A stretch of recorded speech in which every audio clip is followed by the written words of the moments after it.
Yes, good evening, everyone.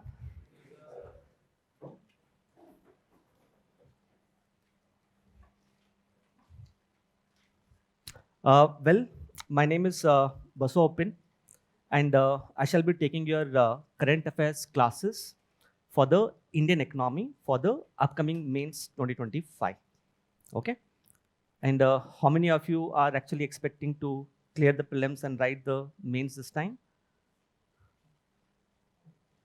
Good number. Good to see you guys in the class. Chalo. So, before I start with the class, let me first set the agenda of this particular class, in which I will basically discuss as to what will be my approach as far as the current affairs topics are concerned. That will probably take me first 15 to 20 minutes. Once we are done with the strategy and approach for the upcoming mains from the perspective of Indian economy, then we'll start discussing the important current affairs topics. This is what is the plan. Okay. So, if you look at the structure of the current affairs classes, broadly the structure of current affairs class here is, in the first thing, we will look at the overall importance of Indian economy as far as the GS paper 3 is concerned. So you know that in GS paper 3 you have different subjects like economy, environment, internal security, disaster management, right? So we'll discuss what is the trend in terms of weightage for Indian economy. Second, within the Indian economy, if you carefully analyze the syllabus of Indian economy can be broken down into different pillars. Like there's one particular pillar of growth and development. Second pillar is government budgeting. Third one is agriculture. Then industrial policy. And the fifth one is infrastructure. So we'll see what is the relative weightage of the different themes or pillars within the Indian economy, so that you basically have an understanding which particular pillar should you focus more upon. Then we'll also see what is the importance of current affairs from the perspective of Indian economy. After discussing the importance of economy, based upon the analysis of the previous year mains papers, last 4 to 5 years paper, we shall discuss what should be your strategy, what should be your approach for the upcoming mains examination. Then we will be discussing the important current affairs topics pillar wise. So today, the pillar which I'm going to take up is the pillar of growth and development. That particular pillar will be starting off with. We will be adopting a 360-degree approach when we pick up a particular topic. For example, with respect to growth and development, there is a topic of savings, right? Can you tell me what is the most important current affairs related to savings in India? Anyone? Savings of the households have actually seen a large scale decrease. Hai na? So here there's a debate whether it is good or bad. The government says it is not a matter of concern that the savings of the households has actually got reduced. But economists do say that it is actually bad. It is something like V-shaped recovery, aapne suna hoga, right? So government was saying that it is a V-shaped recovery, but the economists were saying it is not V-shaped. They said it is K-shaped. Some economists said, wo K bhi nahi hai, wo W-shaped hai. So they started playing with alphabets with respect to what kind of economic growth we had post-COVID. It's a matter of debate. We'll be discussing that particular topic by adopting a 360-degree approach. After that, for each and every topic that I'm going to cover, there will be a practice question. For those practice questions, you will be required to write an answer in the class itself. And sometimes, because of time constraint, it might not be feasible to write answers to all the questions. For some questions, you will be required to highlight only the broad answer structure. Answer structure like intro में क्या आना चाहिए, what should be there in the body of the answer, how should you conclude the answer, these things. And we'll also discuss how best to structure your answers. So this is the broad plan as far as the current affairs for the economy is concerned. So let's start with the pillars. You can see this is the 5 pillars of economy. ये 5 pillars हैं. I have not done anything extraordinary basically. I have seen the syllabus. Syllabus को मैंने क्या किया है, break करके I have placed them under different pillars. How can you use this pillar while writing answers? See, in the classes, obviously my focus would be on explaining the current affairs topics in detail. I will be doing that. But apart from discussing the current affairs topics, I shall also provide you with a framework. This framework, you can use it to generate points. And using those points, you could write very good answer. Let me just give you an example of a framework. Okay? All of you know that the government has set up a very ambitious plan of Viksit Bharat by 2047. So let's say in mains, you have a question like this as to what are the challenges before Viksit Bharat. There's a question like this. Some people might find the question to be very easy. They find it to be easy because they think ये तो broad based question है, कुछ भी लिख सकते हैं, right? On the contrary, some people might actually find this question to be difficult. They find it to be difficult because they might not be able to generate enough number of points. Now, if you keep this particular framework in mind, 5 pillars, if you keep this framework, you will write a very excellent answer to challenges before Viksit Bharat. Kaise? For example, let's talk about growth and development. Tell me, if you want to calculate GDP by expenditure method, what is the formula for GDP by expenditure method? PFC, right? Private final consumption expenditure, gross capital formation, government final consumption expenditure, plus net exports.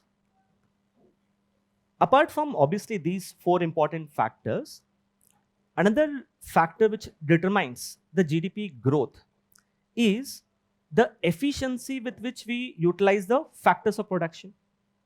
What are the factors of production? Land, labor, capital. How efficiently you utilize them? So you get another point which is productivity. Economy अगर आगे बढ़ना है तो economy has to equally focus a lot on innovation. You have 1, 2, 3, 4, 5 points ready-made with respect to what are the challenges before Viksit Bharat. What point can you write with respect to private final consumption expenditure? क्या लिख सकते हो यहाँ पे? हाँ, so with respect to private final consumption expenditure, a very good point is, if you look at the 4 drivers, right? Private final consumption expenditure accounts for 60% of India's GDP. It's a major driver. But can India continue to rely on consumption expenditure for long-term growth? It is unsustainable. You must understand that. अभी तो consumption expenditure ज़्यादा है because majority of India's people are young. Look at Japan. Japan में क्या हुआ है? As people have become more senior citizens, the demand for goods and services has got reduced. India में fertility rate क्या हो रहा है? Decrease हो रहा है. So can we continue to rely on consumption expenditure for long-term growth? Obviously not. We have to shift to something else which is sustainable and long-term. What is that? Gross capital formation, which is investment. If you see countries which have become developed, right? In those countries, gross capital formation is very high. India mein gross capital formation is hardly around 30%. It should increase to at least 40% to become Viksit Bharat. So you got 2 points here. Same way you could generate other points as well. With respect to government budgeting, what point can you think of with respect to budget? One is high fiscal deficit, which has made the debt unsustainable. Very good. IMF has raised concerns about it. Can I also say that tax to GDP ratio in India is 18%. If you combine the center and state ka jo tax hai na, it is like 18%. To become Viksit Bharat, it should at least increase to 25%. Tax to GDP ratio. You got a point with respect to tax to GDP ratio as well as sustainability of debt. And let me tell you, these are actually very good points. Both अच्छे points हैं. With respect to agriculture, any point you can think of? Huh? We are focusing more on subsidies rather than gross capital formation in agriculture. What agriculture sector needs today is gross capital formation which can solve the structural problems of Indian agriculture. Industry. There are certain industries where even today, India is not self-sufficient. Best example of an industry which is right now in news is semiconductor. वो एक point हो गया. With respect to infrastructure, CRISIL. I hope you must have heard about CRISIL, right? It's a credit rating agency. It has published a report saying that India needs somewhere around 143 lakh crores by 2030 to create world-class infrastructure. I hope everyone has got the point. कहाँ से generate हुए हैं? ये framework, if you are able to keep this in mind. So this is the kind of framework which I will be providing you with in the topics wherever it is feasible. So it's like it will empower you to generate more points. Not just more points, points which are able to address the demand of the question as well. समझ में आया सबको? Everyone? ठीक है? So just keep this framework in mind, all the 5 pillars. ठीक है? We'll come back to this every time whenever I'm discussing a topic. We can just look at the weightage of different subjects in GS paper 3. For those of you who are not able to see, I'll just read it out. For Indian economy, consistently in last 4 years, 100 marks are asked out of 250 marks. So one of the most important paper, one of the most important subject in paper 3 is your Indian economy. At the same time, I just want to warn you, okay? If you look at the scores which the toppers generally get, average score of the toppers, in paper 1, they generally get somewhere around 100 marks. In paper 2, it might be between 100 to 110 marks. Unfortunately, in paper 3, the average marks are around 75 to 85. It being said that in GS, obviously, if you put too much efforts in GS, it is counterproductive. Because if you put too much efforts in GS, what will get compromised? Your optional and ethics. Optional and ethics together, they account for 750 marks. अगर यहाँ पे देखेंगे 3 subjects मिला के कितना हो रहे हैं? 750 marks. So if you focus too much on GS, your optional and ethics will get compromised. But at the same time, you must ensure that in GS, you are getting average marks at least. It should not happen that exceptionally low marks in GS is pulling down your overall marks. Average तो मिलना चाहिए. To get that average marks, क्या करना चाहिए? There's a flawed perception among the students कि if you prepare Indian economy, GS paper 3 is as good as done. That is a flawed perception. But economy का 100 marks है. मेरा ही subject है. I will say it is important. But you look at the weightage given to internal security. You look at the weightage given to science and tech. Together, how much marks are they accounting for? 100 marks.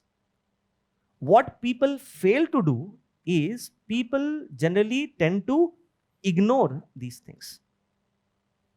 So if you want to get average to above average marks in GS paper 3, you have to focus on the other subjects as well. This is the first thing which I want to convey. Second thing, the other reason why people are getting low marks is when it comes to economy. You must understand that economy is a dynamic subject. Because it's a dynamic subject, you need to incorporate a lot of current affairs into Indian economy. Not just current affairs. You have to incorporate a lot of facts, data. You need to incorporate, let's say, committees. You need to incorporate, let's say, case studies. Example of which is, I guess in Mains 2022, there was a question, discuss the role of PPP in the redevelopment of railway stations. This was a question which was asked. You can write a very good answer, but your answer will always remain incomplete unless you quote a case study की कहाँ PPP हुआ है with respect to redevelopment of railway stations. कहाँ हुआ है? भोपाल में हुआ है. Then Gandhinagar, right? So there is a scheme of the government called as Amrit Bharat Railway Station Scheme. You should mention about it. So in the class, whenever I'm discussing a particular topic, I will provide you with necessary data. Wherever possible, I will give you examples of case studies. Wherever possible, I will also give you examples of committees. Is this clear, everyone? Within Indian economy, if you see the weightage of different pillars, you can see the pillar which is getting the maximum weightage. It is the pillar of agriculture, land reforms, food processing, as well as PDS. This pillar gets the maximum weightage. And that is followed by the pillar of growth and development. Out of 100 marks, can you see if you add these two, kitne ho raha hai? 85. So when you are putting efforts in the economy, you must channelize your efforts in those pillars जहां पे ज़्यादा marks आते हैं. That is growth and agriculture. I hope that is clear. Okay. Okay. Now let's understand how should you approach the mains examination. What are the key takeaways? सबसे पहले, if you look at the mains papers, right? There are some questions which are directly from the line mentioned in the syllabus itself. Like in Mains 2024, there was a very easy question. What are the direct and indirect subsidies given to farmers in India? It was a very direct question. Same way, you could see role of e-technology in the agriculture. With respect to these topics, right, static topics, you should have already prepared one-pager notes on each and every static topic. हर एक topic mention जो किया है syllabus में, on that you should have your notes ready. And you should revise those notes in such a manner that these topics should become part of your muscle memory.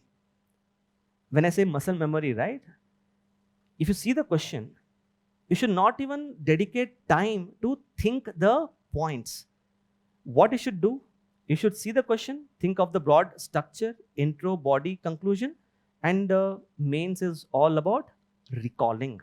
You must fetch the points and then write the answer. That is as far as the static topic is concerned. But at the same time, there are certain current affairs topics also. If you observe last 4-year mains papers, you would say that almost around 30% of the questions are related to static part.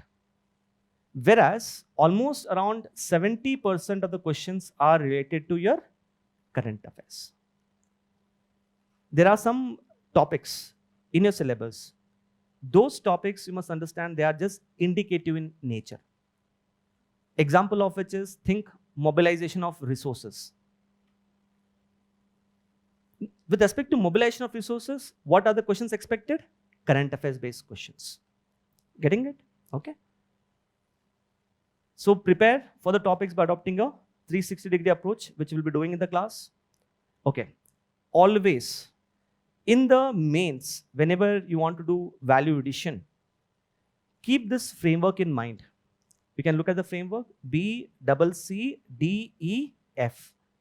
B stands for budget, C stands for committee, C for case studies, diagram, economic survey, and facts. So once you think of the broad structure, right, then you apply this step कि कहाँ validation हो सकता है. That is how you will be able to convert an average answer into an excellent answer by this validation approach. Lastly, second last, answer writing. Okay. I want to tell you something very interesting. With respect to economic questions, I found a pattern which UPSC has been following from last 3 to 4 years. The pattern is questions which should be asked as 10 marker. These questions are being asked as 15 marker. Questions which should be asked as 15 marker, they are being asked as 10 marker. Example मैं बताता हूँ. There was a question. I'll just read out the question. The question is something like this. Is inclusive growth possible under market economy? State the significance of financial inclusion in an economy. You understood the question? Is inclusive growth possible under market economy, and what is the importance of financial inclusion? With respect to first part of the question, what all things should you write? एक तो you have to write the definition of inclusive growth. In the body of the answer, first part, inclusive growth is possible under market economy, 4 to 5 points. Second part, inclusive growth is not possible under market economy, 4 to 5 points. And then what do you think about it? This is the broad answer structure. Are you done with the answer?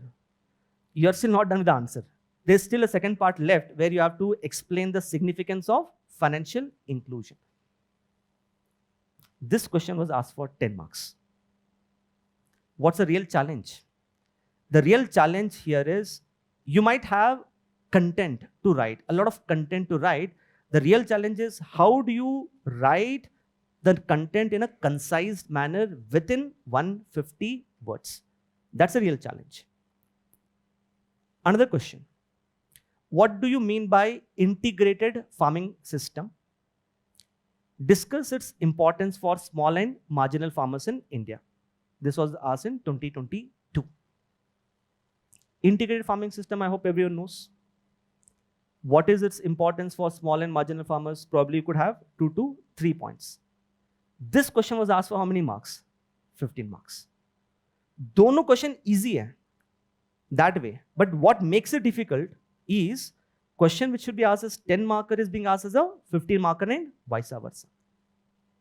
So if you just have content, that is not going to help you guys.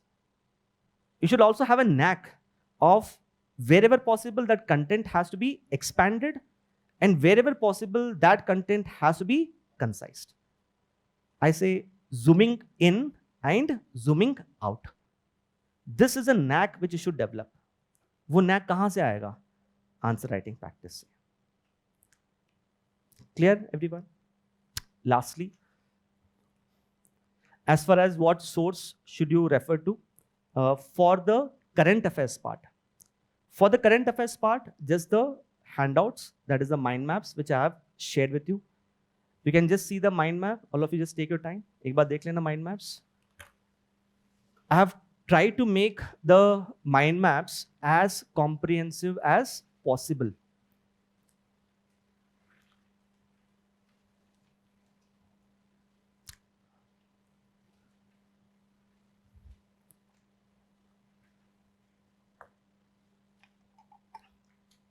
Right? So just refer to these topics as far as your current affairs is concerned.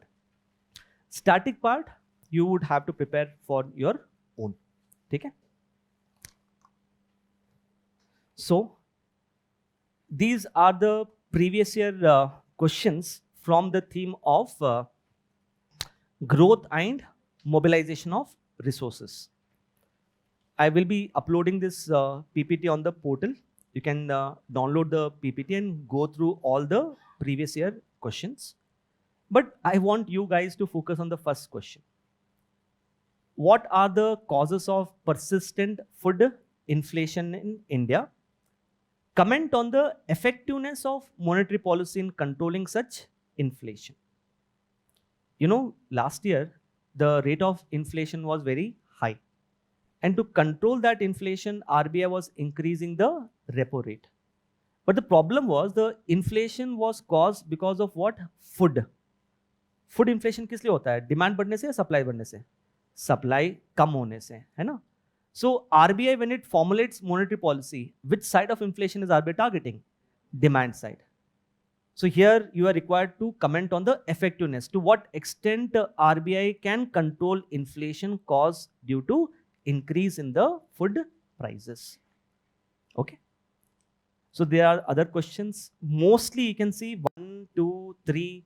Mostly the questions are tilting towards which part? Static or current? More of current affairs. They are more tilting towards current affairs. So these are the topics related to employment which we will be taking up in the next class. Okay. With respect to the first pillar, growth and development, in today's class, these are the topics that I have picked up, current affairs topics. And because as you can see, the pillar of growth and development is quite important. The number of topics are also on the higher side. It might not be possible for me to cover all the topics in the first class itself. By the end of today's class, the idea is to complete until the external sector. In the next class, the remaining pillars, remaining topics will be covered. So we'll start with the first topic in today's class, which is financialization of Indian economy. This is the first topic. Okay. Okay, you can see by end of today's class, we would have discussed the answers to almost 10 practice questions. These are the practice questions which I have prepared.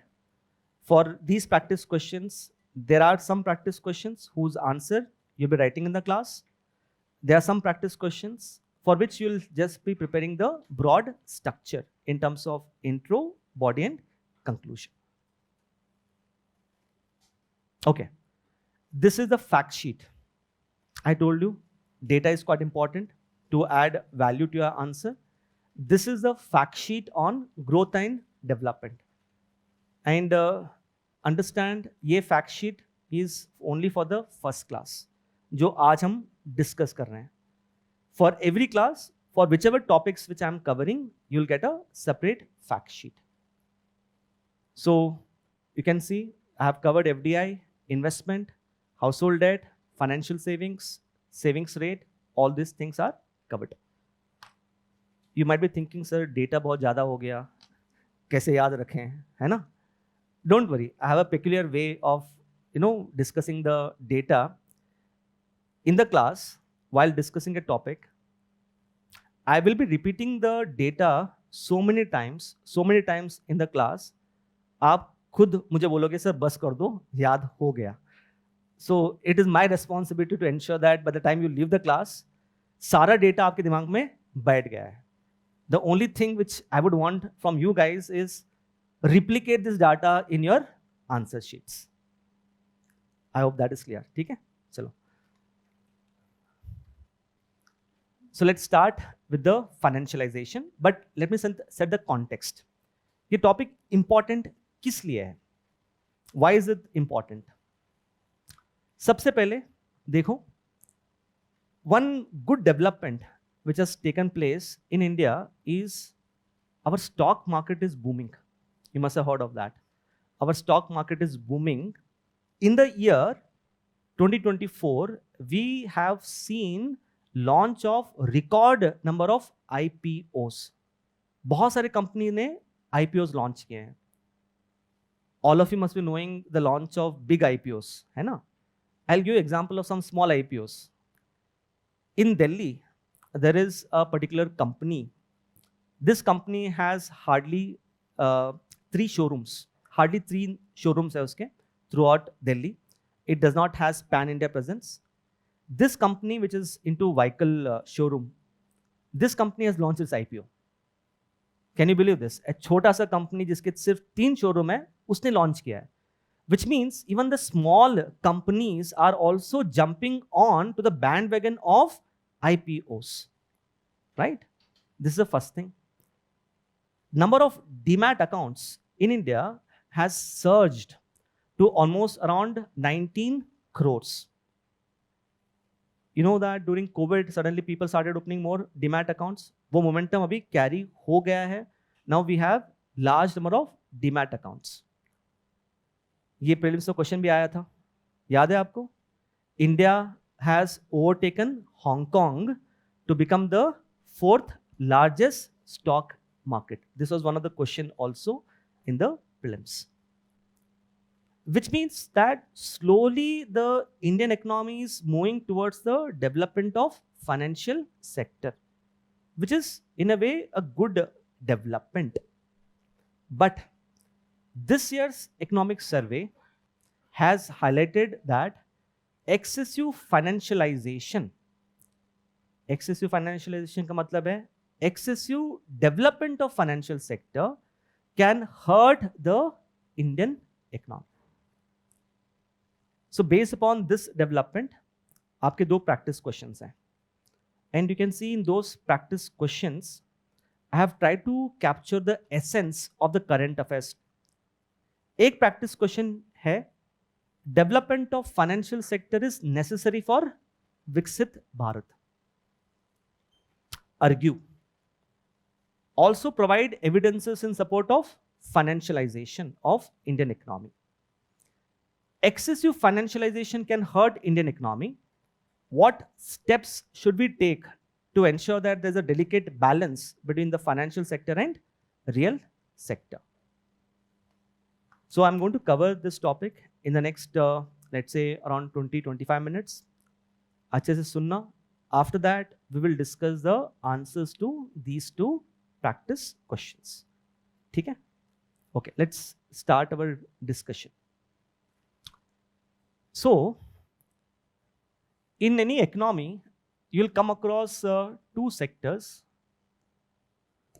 One is the real sector.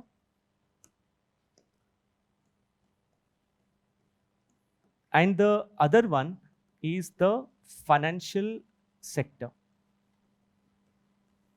If you see the real sector, in fact, this was a question which was asked in one of the previous year prelims also, na? Which all the activities are part of real sector. ये आया भी था, है ना? When we say real sector का मतलब क्या है? Real sector is a sector where actual production of goods and services take place. So where production of goods and services takes place. Basically, it includes agriculture, manufacturing, as well as services. Usually these three are part of your real sector, जहां पे goods and services produce हो रहे हैं. On the contrary, when we say financial sector is basically a sector which facilitates transaction, financial transaction. And in the financial sector, what do we have? We have banks, we have NBFCs, you have insurance sector, you have pension sector, mutual fund sector, as well as the stock market. All of this we can consider to be part of the financial sector. If you see the nature of relationship between these two sectors, right? It being said that there is a kind of symbiotic association between these two sectors. Symbiotic means one sector needs the other sector. For example, financial sector, what does it do? It provides for the necessary capital to the real sector. And imagine if the real sector increases, क्या हो रहा है हमारा GDP क्या हो रहा है? GDP बढ़ रहा है. जीडीपी बढ़ने से इनकम क्या होगा लोगों का? Income of the people will increase. जैसे जैसे इनकम बढ़ेगा लोगों का, what do you think will happen to demand for financial services? Demand for financial services will increase. And that will in turn lead to development of which sector? The financial sector. A case in point, आपने देखा होगा वो ads आजकल आ रहे हैं, mutual fund सही है ना? And these days a lot of people are investing in mutual fund. Why are people investing in mutual fund? Because लोगों के पास surplus income है ना? People have surplus income, they are investing in mutual fund, which in turn has led to development of mutual fund sector. Right? यहाँ तक clear है everyone? Okay. So one sector will reinforce the other sector. That is how it would work. So let's see here what is the status of financial sector today. Today, the financial sector, it is accounting for almost around 12% of India's GDP. ये हमारा contribution है. Manufacturing sector का contribution कितना है? It is in the range of 14 to 17%. Agriculture का? Somewhere around 18%. So you can see that financial sector is also a major driver of Indian economy. According to some of the studies, it is being said that if India has to become Viksit Bharat, then जो financial sector है ना India का, it has to increase by 20 times, which is right now. जो आज के size का अगर देखेंगे, it has to increase by 20 times to become, so that India can become Viksit Bharat. Clear with that? Okay. So keeping this in mind, let's see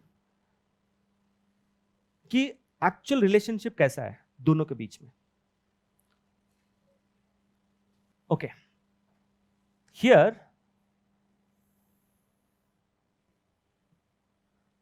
if you see the relationship in terms of graph, along the x-axis, I'm writing the financial sector, and along the y-axis, I'm writing GDP, which is also referred to as the real sector.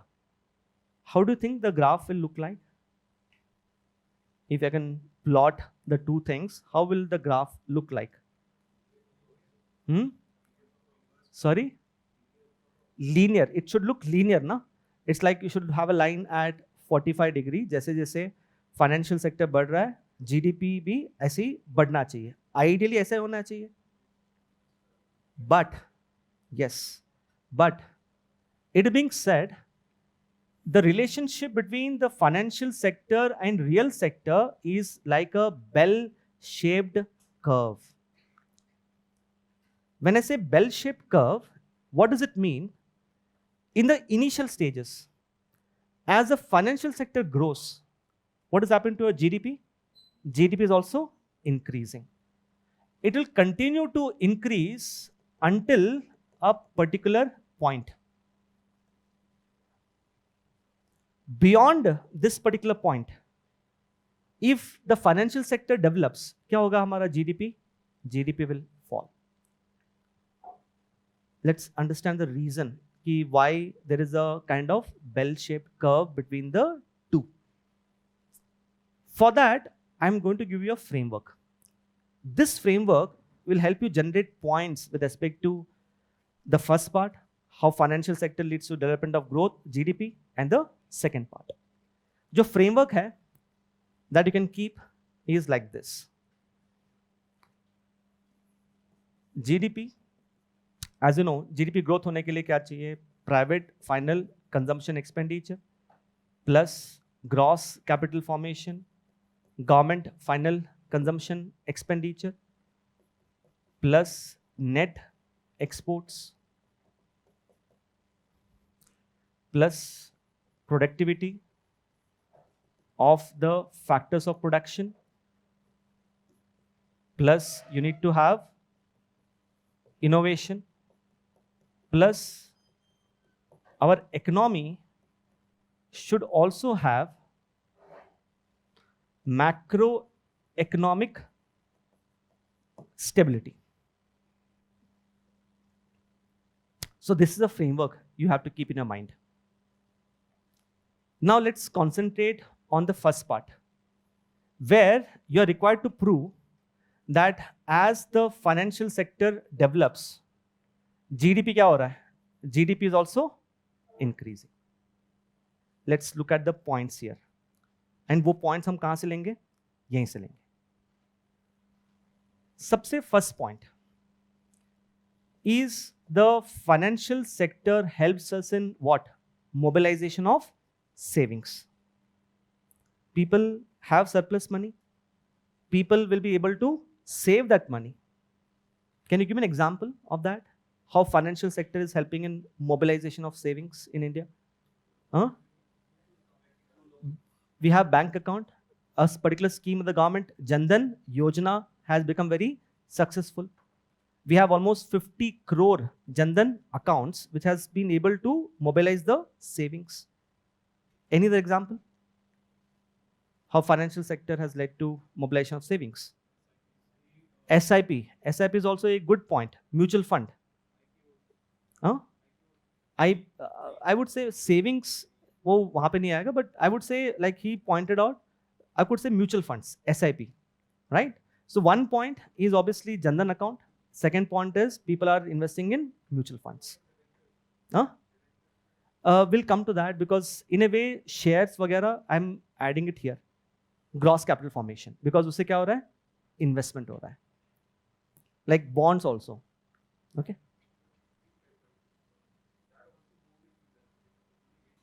That also goes into, yeah. So here, when you say shares, right? When you invest in shares, you are providing capital to the company.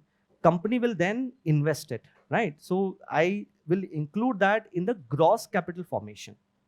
Okay, understood? Okay. So you got the first point. Second point, with respect to private final consumption expenditure. The financial sector of a country, what will it do? It will provide for the necessary credit. है ना? By providing for necessary credit, what are you able to ensure? That there is adequate demand for goods and services. You must have seen that whenever the financial position of the banks have worsened in India, when banks were unable to give loans, GDP growth rate क्या हुआ Indian economy का? It has fallen. A case in point is you can see what actually happened in 2013, where the NPAs of the banks actually increased. Banks did not give enough amount of loans, consumption expenditure reduce हो गया, GDP भी slow down हो गया, right? Third, if you see gross capital formation, how it is helping in gross capital formation? Like I would say, people are investing in IPO, people are investing in shares. Apart from investing in shares, people might also invest in bonds. So this is also helping us to channelize our money towards investment. Fourth point, government final consumption expenditure. You tell me, what is the major source of borrowings by the government? Market borrowings. Market borrowing कैसे करता है government? By issuing government securities. That is one. What is the second major source of government borrowings? Securities issued against National Small Savings Fund. Government securities and National Small Savings Funds, दोनों क्या examples हैं? Financial sector का example है ना?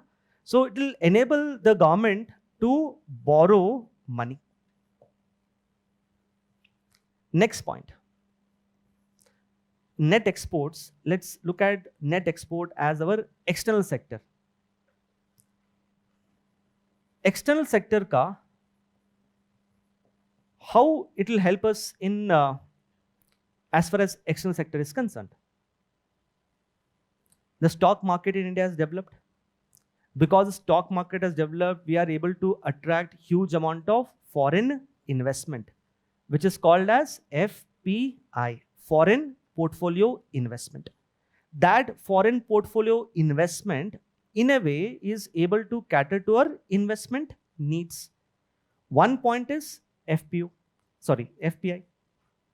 Second point, please think of it. All of you have heard about internationalization of rupee, है ना?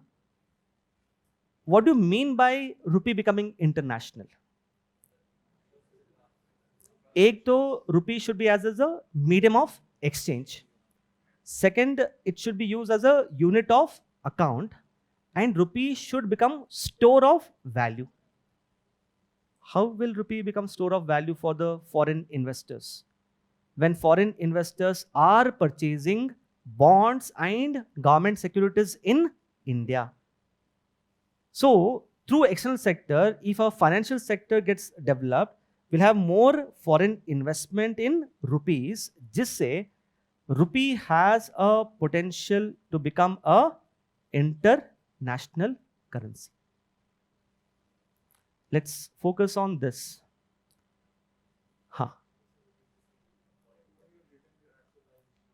Internationalization of rupee, you want me to explain that?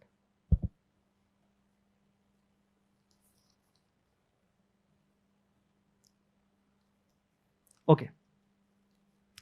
What I'm trying to say is, when we say internationalization of rupee, we are saying that rupee should become a store of value. Store of value means foreign investors should invest in terms of rupees. Think of it. Dollar is a store of value. The reason is, across the world, generally investors will invest in terms of US Treasury bonds, which has increased the status of dollar as a store of value. Same way, if our financial sector gets developed, like stock market, more foreign investors will invest in government securities. They will invest in corporate bonds. Which currency they are investing in? Rupees. So it will increase the status of rupee as a international currency. ठीक है? Okay.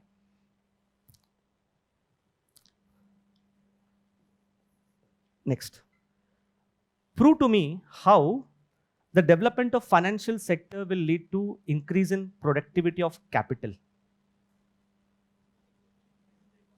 No, I'm saying productivity of capital increases, which means we'll ensure that the capital, जो scarce है, जो कम है पैसा, that more of the capital is utilized for productive purposes. How will financial sector ensure that? By using technology. Okay, good. Risk analysis, okay. Both the points are good. I'll just tell you how it will lead to increase in the productivity. Ram Naidu, real sector means the sector where production of goods and services takes place. Is it clear? Okay. With respect to productivity, I'll just give an example. Think of a bank. Bank has to give loans. Before giving loans, what criteria will the bank look at? It will look at the credit history of a person, credit history of a particular company. It will give loans to the company jiska credit history अच्छा है. Which company will have a good credit history? The company which is more efficient in terms of utilization of capital. Did you get the point? Same way. If you want to invest in share market, what criteria will you choose before you decide कि इस company के share में आप invest करोगे? You look at what is the expected value of share in future, whether the share price is going to increase or not. किस company का share बढ़ता है usually?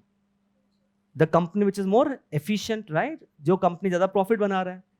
So financial sector is in a way inherently ensuring that more capital flows towards what kind of sectors? The sectors where efficiency is higher. Did you get the point, everyone? Okay. Next, if you see innovation, the best example of innovation which I can tell you is UPI. Unified Payment Interface. It's like a payment system. It is part of the financial sector only. Development of UPI has led to the development of fintech sector in India. You know fintech, right? Financial plus technology. It has led to development of fintech sector. Macroeconomic stability. कैसे होगा macroeconomic stability? Think of RBI's monetary policy. What is RBI doing? RBI is also part of the financial market. RBI is ensuring macroeconomic stability, right? Like whenever there's an inflation, RBI will increase the policy rates, reduce the inflation.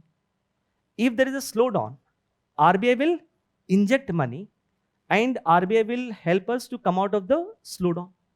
So RBI in a way is able to ensure what? Macroeconomic stability. I hope you are able to generate the points here from this only. You know? So you have to keep this framework in your mind. Okay. Apart from that, let's look at this side. यहाँ पे क्या problem है? Economic survey this year has defined what is financialization of economy. इसका definition देखते हैं. This definition is important if you're writing an answer. According to economic survey, financialization of economy means dominance of financial sector in determining policy and macroeconomic outcomes. Dominance of financial sector in determining policy and macroeconomic outcomes. It means in a country, to a large extent, the macroeconomic outcomes like GDP, inflation, all these are to a large extent determined by who? By the financial sector. That is what is the meaning of financialization. Here, IMF has given us a concept called as over-finance hypothesis. Look at the word, over-finance hypothesis. This is quite important. As the name suggests, over-finance hypothesis means if the financial sector develops too much, what will it be a drag on? It will be a drag on GDP. ये कैसे हो रहा है? Let's understand this. यहां पे देखते हैं. In India, what has been happening in the last 2 to 3 years is, generally if you look at the savings of the people, savings traditionally, people are keeping savings in the form of what? Deposits, traditionally. But aajkal, because of development of financial sector, what are the people diverting away from? They are diverting away from deposits to other speculative investments. You tell me, what is a speculative investment which people are investing? Yes, you could say they are diverting their savings towards derivatives, futures and options. In fact, NSE, National Stock Exchange, has become the world's largest derivative exchange. In a country like India, जहाँ पे financial literacy कम है, you must understand that. Apart from derivatives, people are also investing a lot of money in cryptos. Even crypto is also equally speculative. If people are diverting their money towards these things, सबसे बड़ा problem क्या होगा? It will lead to the problem of asset bubble.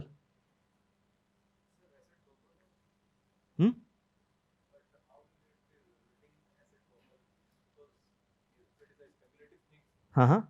So suddenly the price will increase ना. If a lot of people are investing, तो ये bubble हो गया, है ना? And if asset bubble is generally associated with what? Market crash. Generally, yes. So suddenly the share prices, futures and options का price बहुत ज़्यादा बढ़ जाएगा. Suddenly it will increase and ultimately market crash might happen. Market will undergo correction later, है ना? But the problem here is, asset bubble होने से there is always a danger of market crash. And अगर market crash होगा, GDP क्या होगा? GDP भी affect हो ही जाएगा. Apart from that, you can also think, if people who were earlier depositing the money with the bank, if people start, shifting their money towards derivatives, what will happen to deposits with the banks? Deposits the banks will reduce. If deposits reduce, what will happen to credit creation in the economy? Credit creation in the economy will fall. Think, when I say financial sector, it includes banks, NBFCs, insurance, pension. Hamara financial sector is dominated by which one? It is mainly bank-led economy. So, if banks के पास से deposits कम है, if banks are unable to give enough amount of loans, it will have an adverse impact on the credit creation. ठीक है, everyone? Okay. Now think of this gross capital formation, GCF. यहाँ पे concentrate करना भी. Tell me a country जहाँ पे credit to GDP ratio बहुत बढ़ने की वजह से it has led to a problem of oversupply in the recent times. China, exactly. What has happened in China? Most of the credit has been channelized towards the real estate sector. And in China, they are facing a very big problem called as real estate crisis. There is oversupply of houses. There is oversupply of commercial property. So there is a kind of real estate crisis. Why it has happened? Credit to GDP ratio has drastically increased. So you could say excessive credit to GDP ratio or financialization. Say we could go towards the China thing, right? Huh? Excessive credit to GDP ratio. Excessive. Okay. Let's concentrate here. Net exports, which is external sector.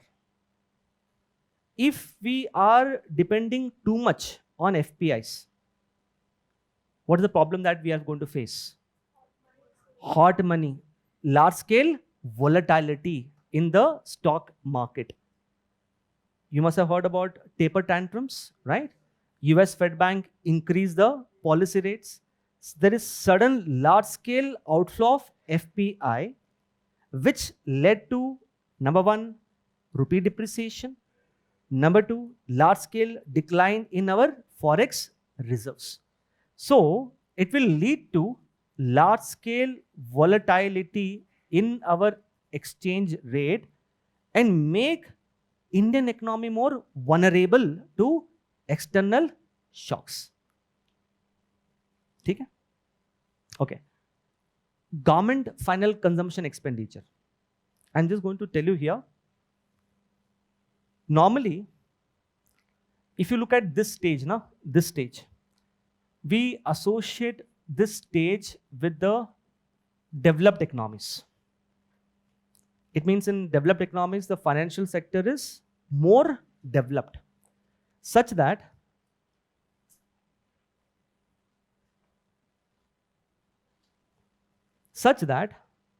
this overdevelopment of financial sector can lead to higher amount of public debt. Can you tell me what is the public debt of Japan? Anyone? कितना है debt Japan का? Yes, it is somewhere around 260% in Japan. In US, how much it is? It is somewhere around 130 to 140%. Why do you think the public debt of these advanced countries is so high? उनका financial sector बहुत ही ज़्यादा developed है, which enables the government of these countries to borrow money at a lesser rate of interest. So this will lead to large-scale public debt also. And if the debt is very high, what will happen to macroeconomic stability? It will have an adverse effect. है ना? Okay. Innovation. It is being said, innovation is good. But at the same time, if you do excessive innovation without any proper safeguards, excessive innovation से भी problem हो सकता है. The best example that you can see is global financial crisis of 2007-8. What actually happened in global financial crisis of 2007-8? What was the underlying cause? कहाँ से originate हुआ था? Financial sector से originate हुआ था. Financial sector में क्या innovation लेके आया था वो? You must have studied housing mortgages का. They used to transfer it. है ना? So from where did it originate? Excessive innovation. Getting this point? Let's focus on productivity.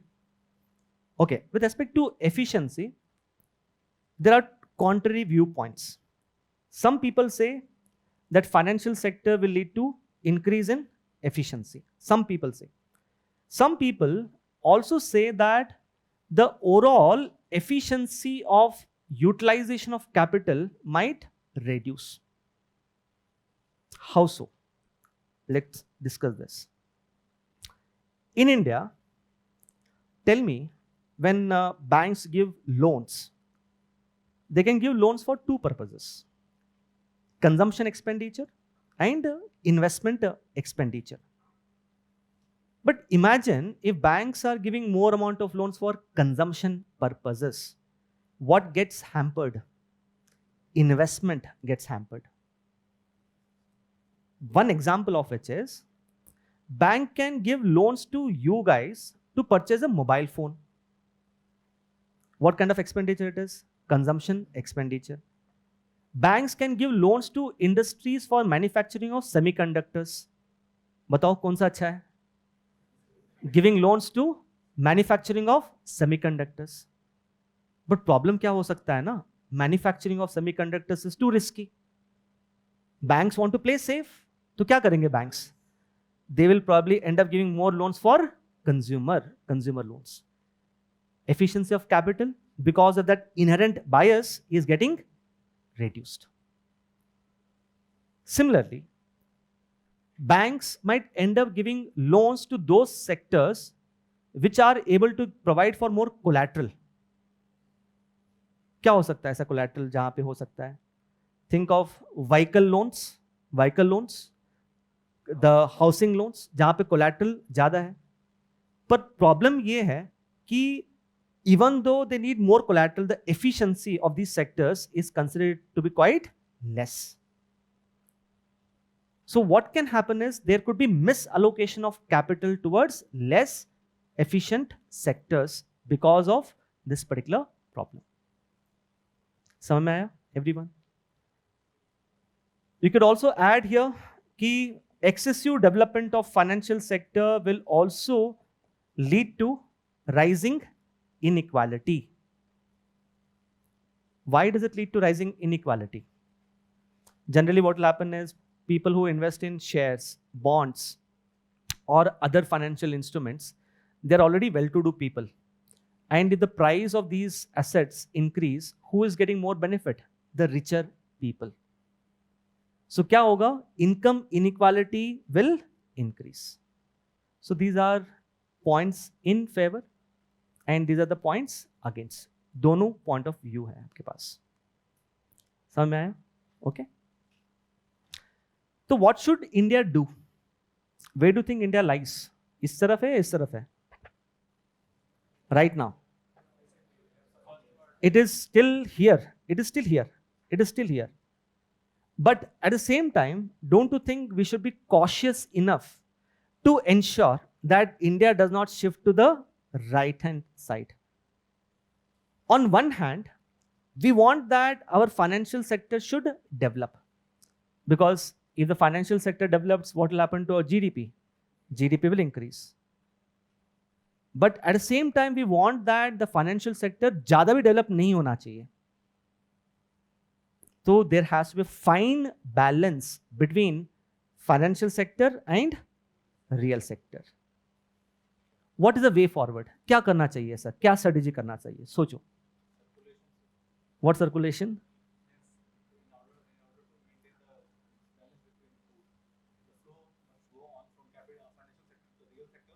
वो तो चल ही रहा है. वो तो चल ही रहा है ना. Yes, हाँ, please. हाँ, okay, good point. Huh? He says a very good point. He says we have to improve the financial literacy in India. What has improved in India is financial inclusion has improved, but what needs is financial literacy. A case in point, a lot of people are investing in derivatives without having the necessary financial literacy. SEBI has developed an app. You can just check out the app as well. It might come in handy for your capital market preparation for prelims as well. The app name is Sarthi app. So that particular Sarthi app gives the necessary financial literacy to the people. That financial literacy should be there. उसके साथ साथ you must have seen आजकल there are a lot of financial influencers which have come into being, है ना? So what are these financial influencers doing is they are in a way influencing the people to invest in certain stocks, certain mutual funds. So SEBI has to crack down on such financial influencers. Financial literacy is must. Good point. और देखो यहाँ पे, look at this curve. हाँ? How do you do that? How do you do that? How do you ensure that people do not end up investing a lot in speculative assets? Higher tax we can impose, na? We can impose higher tax on speculative investments, which India has already done. Let's say with respect to cryptos, how much tax we are imposing now? Almost 30% on the profits earned through cryptos. That we have to do it. We can limit the number of transactions. Okay, the most important point. Other points so you can write, but let me tell you one most important point. Think of it. We have to set a optimum level of development of financial sector. एक optimum level होना चाहिए. And we should ensure that the financial sector does not cross that optimum level. Obviously, to set that optimal level, you need to have some parameters, some indicators. Which indicator do you think we can take into consideration?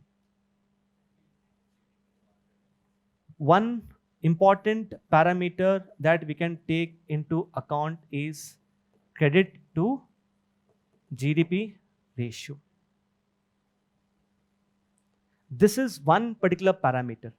Right now, if you see in India, the credit to GDP ratio is somewhere around 90%. This is the present status. We must ensure that a credit to GDP ratio should not be too high. How high? Let's say it should not increase to more than 150%. Okay? We could set a limit. And what if the limit is crossing? अगर limit cross हो रहा है, what we must do is we should ask the banks to have some additional buffers. I hope all of you have studied Basel norms. Basel norm में ऐसे कौन सा buffer है? Have you heard of some buffer? Capital conservation buffer तो already है. There's some other buffer which I'm talking about. Counter cyclical capital buffer. Counter cyclical capital buffer is activated in India only when the credit to GDP ratio crosses some threshold level. Right now activated nahi hai. Don't you think it's a good way to control the excessive development of the financial sector? I hope you're getting this point. Okay. So this is the second point that you can think of. समझ में आया सबको? It is called as counter cyclical capital buffer, which is generally activated only when the credit to GDP ratio crosses some threshold level. जो capital conservation buffer है, it's already activated in India, but ये buffer अभी तक activate नहीं हुआ है. यहाँ तक clear है सबको? Capital conservation buffer is activated. It is part of Basel III norms actually. Ideal value of credit to GDP ratio, if you see, economists say that it should be somewhere around 125 to 140%. Anything over and above 150% is actually bad. It might lead to credit boom.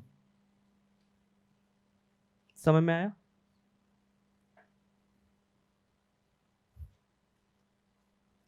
Okay.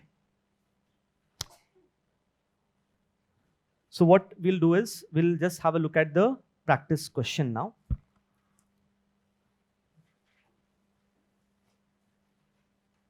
Okay, look at the first practice question. It says the development of financial sector is necessary for Viksit Bharat by 2047, argue. Also provide evidences in support of financialization of Indian economy. You have exactly 1 minute. In 1 minute, I want everyone to prepare the structure of this answer. I don't want you guys to write the answer. I just want you guys to prepare the structure. Structure means what will you write in the introduction? What part will you incorporate in the body? And how will you conclude the answer?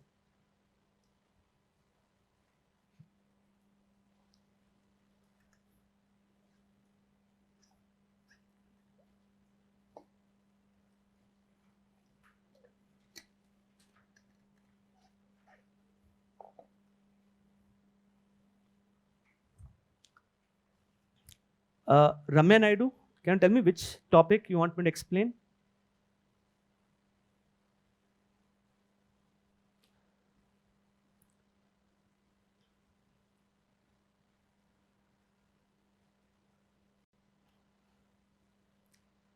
Counter cyclical capital buffer. Okay.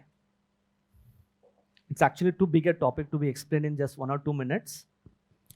What you must understand is, in case of India, under Basel III, we have two buffers: capital conservation buffer, counter cyclical capital buffer. This buffer requires the banks to have additional money with them to withstand crisis. Banks should have more amount of money with them to withstand crisis. And this is already activated in India. Under counter cyclical capital buffer, banks are required to once again keep additional money with themselves so that in future, if any crisis takes place, they should have sufficient amount of capital. But this is not activated in India. The reason being, this buffer is activated only when the credit to GDP ratio crosses a threshold level.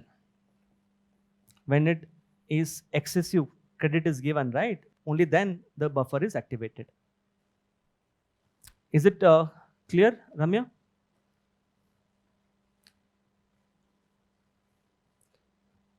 Okay, I hope you must have written the broad structure, right? Yes, can anyone tell me? Introduction क्या होगा? Huh? Economic?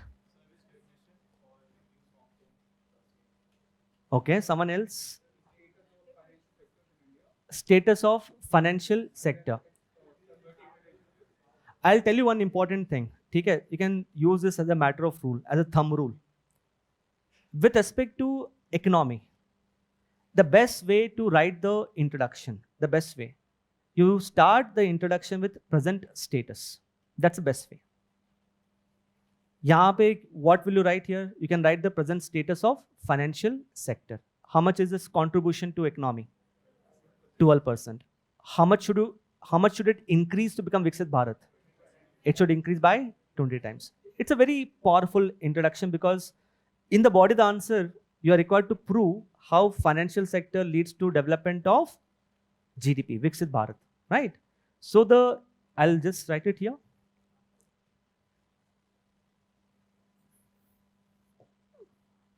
So the question here is about financial sector.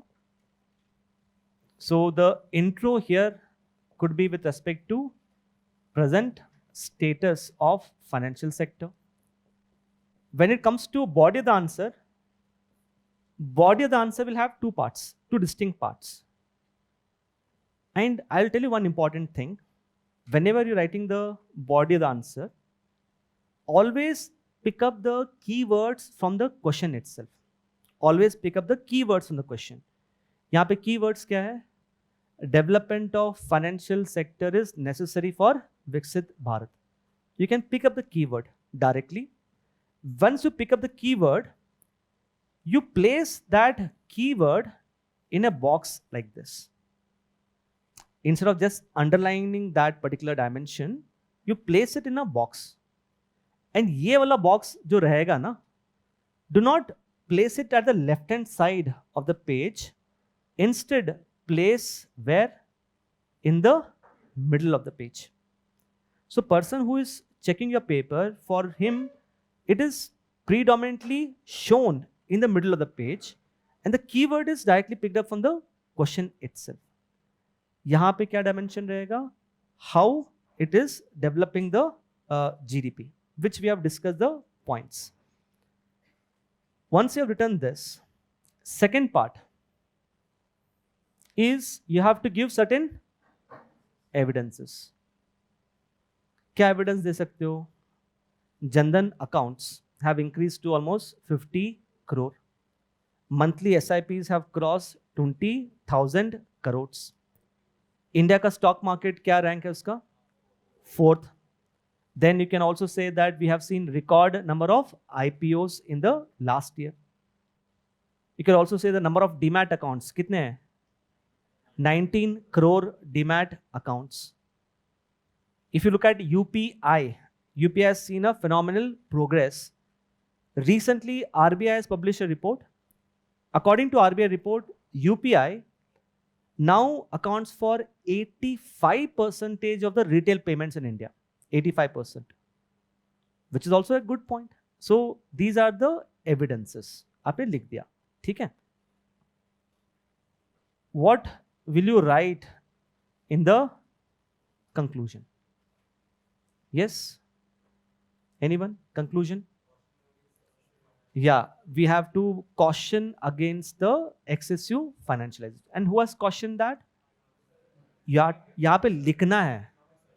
Economic survey भी mention किया गया है and IMF है. IMF का क्या hypothesis है? वो ये कीवर्ड है. ये कीवर्ड होना चाहिए आपके आंसर में. Please understand that. So in the conclusion you have to write about IMF's over finance hypothesis and why India has to be cautious of over financialization. This is how you have to structure a answer here. Which one? You could, I think it's a value addition point. Like I said, BCCDEF. तो यहां पे value addition कहां से आएगा? You could use a diagram. Bell shaped curve मैंने बताया था. You could use a diagram, right? And you could highlight about economic survey. Facts तो आप यूज कर ही रहे हो. कहां पे? एविडेंसेस में as well as where? Introduction में. फैक्ट्स तो आप यूज कर रहे हो. That is how you should right.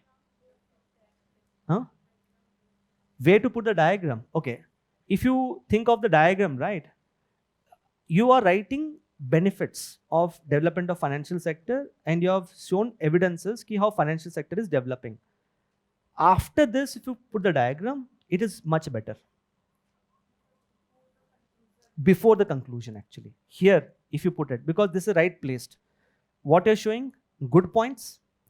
You are supporting how financial sector is developing, and then you show here it's like a bell shape, and then you conclude कि excessive development is also a problem.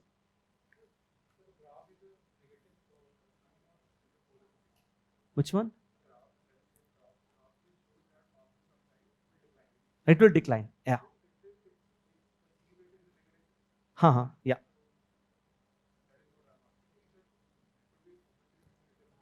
You can write it.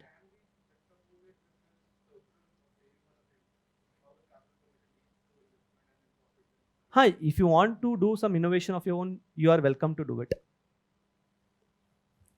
Okay. Pooja, we have already covered the over-finance hypothesis of IMF. According to IMF, if the financial sector is overdevelopment of financial sector drags down the GDP. Okay. Second question, 1 minute quickly. 1 minute quickly for the second question.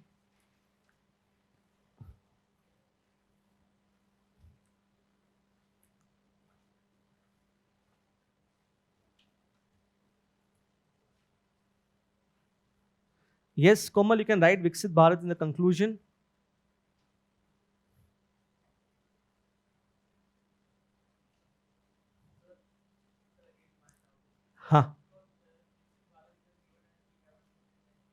But that is not the focus of the question. The focus of the question is financial sector.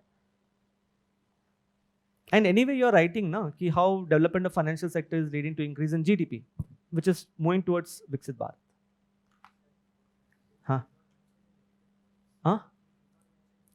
It is not needed. It is not needed to mention the negative points because the question is predominantly focusing towards the positive side.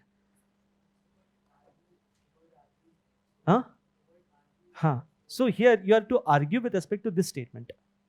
Okay.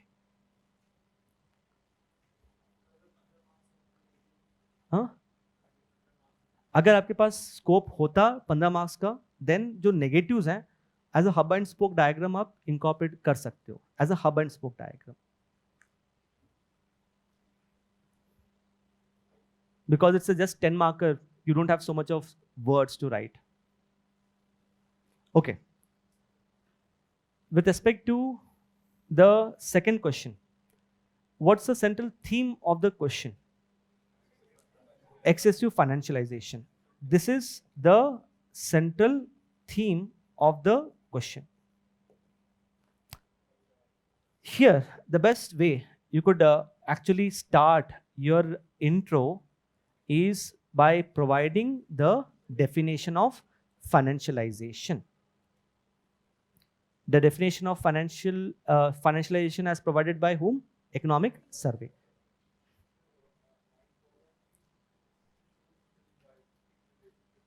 Come again?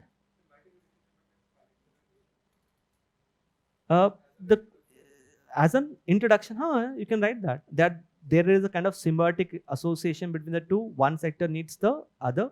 Then when you come to the body of the answer, you could also write कि excessive development of financial sector is actually dragging down the GDP. You can do that also. There are a number of ways to write the introduction, right? So यहाँ पे, because the central theme is about financialization, you could start with the definition of financialization. And when it comes to the body of the answer, यहाँ पे which dimension is it focusing on? Negative part, है ना? Negative part पे. So how excessive financialization hurts economy, and then आपको यहाँ पे क्या रखना है? Strategies. I have also discussed some 4 to 5 strategies. The same points you have to write. And as far as conclusion is concerned, what can be the conclusion?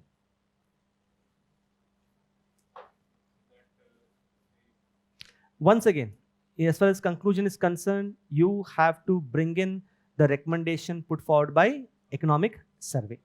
That's a best way to conclude once again.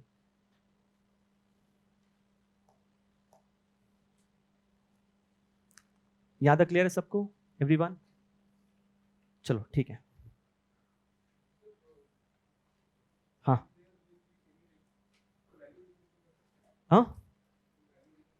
हाँ, valuation आप कर सकते हो, बिल्कुल कर सकते हो. यहाँ पे डायग्राम यहाँ पे अभी आ सकता है. Yes, come again. हाँ, you can also include hub and spoke also.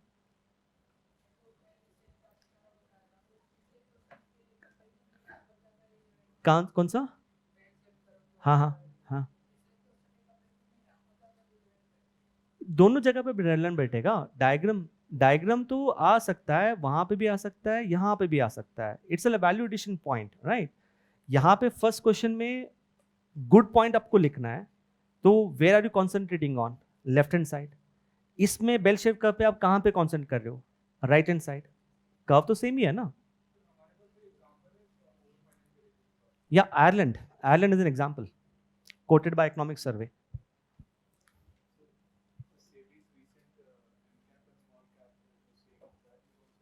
You could add that point also. Okay, so let's move to the next question, next dimension. Let's look at the conclusion. You could write with respect to Economic Survey. Economic Survey has cautioned that we must ensure that there is a fine balance between the real sector and financial sector, and the financial sector should not lead to overdevelopment. You can look at this financial savings of the household. Okay. Recently, from the newspaper, March 2025, you have this article which says that the household savings have actually fallen. And fall in household savings is accompanied by fall in FDI as well. But as far as the government is concerned, you can see the chief economic advisor, he has highlighted that it is not a matter of concern. We should not be worried about it. But if you see the economist, they say that it is actually a cause of concern. So there are debate whether we should be worried about decline in the financial savings of the households or not. So what we are going to do now is, you have this topic, mobilization of resources. One of the important resource which has to be mobilized is obviously savings. So हम क्या करेंगे? We'll be discussing about mobilization of savings in India, and then we'll get into the current affairs topic. Okay. Can anyone prove to me as to how mobilization of savings will lead to increase in GDP? Saving होने से bank में ज़्यादा पैसा होगा, credit ज़्यादा हो जाएगा, credit होने से जीडीपी बढ़ेगा. I think that is quite evident, है ना? So let me just show you diagrammatically how increase in savings will lead to increase in GDP. Diagrammatically, this is something which has been highlighted by economic survey. In India, when we say savings, what are we referring to as savings? Generally, when we say savings means we say deposits in the banks. But RBI says that savings is not just deposits. Savings also means investment by the households in shares, bonds, insurance, mutual fund. This is what RBI treats as savings. All of this is considered as saving according to RBI. अगर savings बढ़ रहा है, you could say that deposits with the bank is increasing, right? What is happening to the capital available to the companies? You are investing in shares, you are investing in bond, capital available to companies is increasing, right? Apart from that, can I also say that government is able to borrow money? Government borrows money. Because of all of these things, what is happening here? Your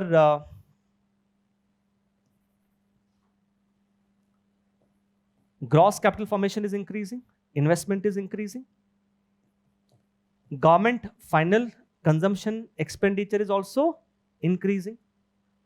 As these two increase, क्या होगा? GDP. GDP will also increase. As the GDP increases, the income of the people also increases. People will earn more amount of money. And let's say the increase in income by the people is more than the expenditure. Generally, that is what happens, na? If your income increases by 1 lakh, your expenditure will also increase, but it will not increase by more than 1 lakh. So if the increase in income is more than expenditure, उससे क्या हो रहा है? Savings फिर से बढ़ रहा है. So what are we seeing? We are able to see a virtuous economic cycle.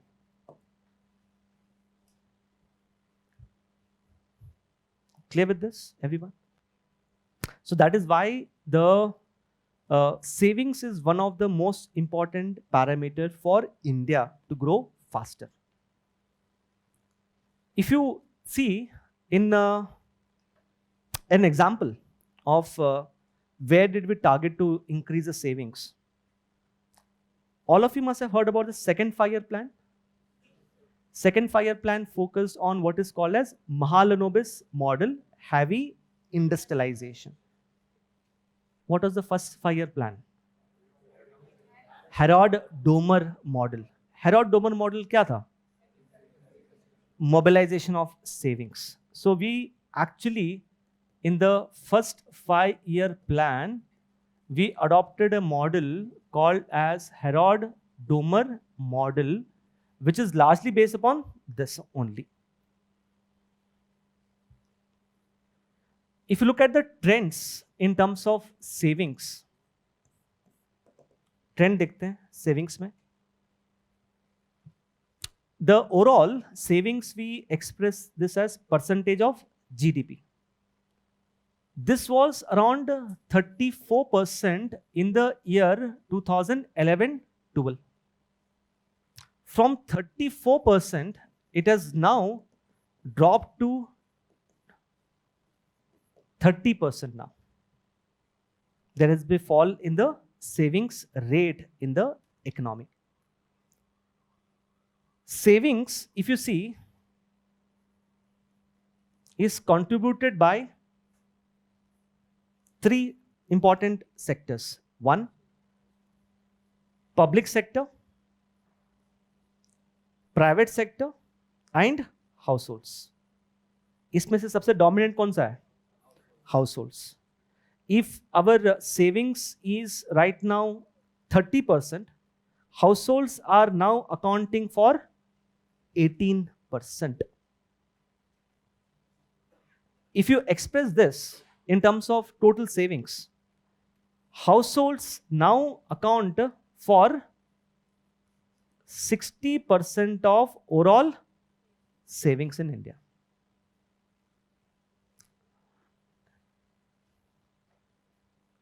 Is this clear? The data, everyone? Okay.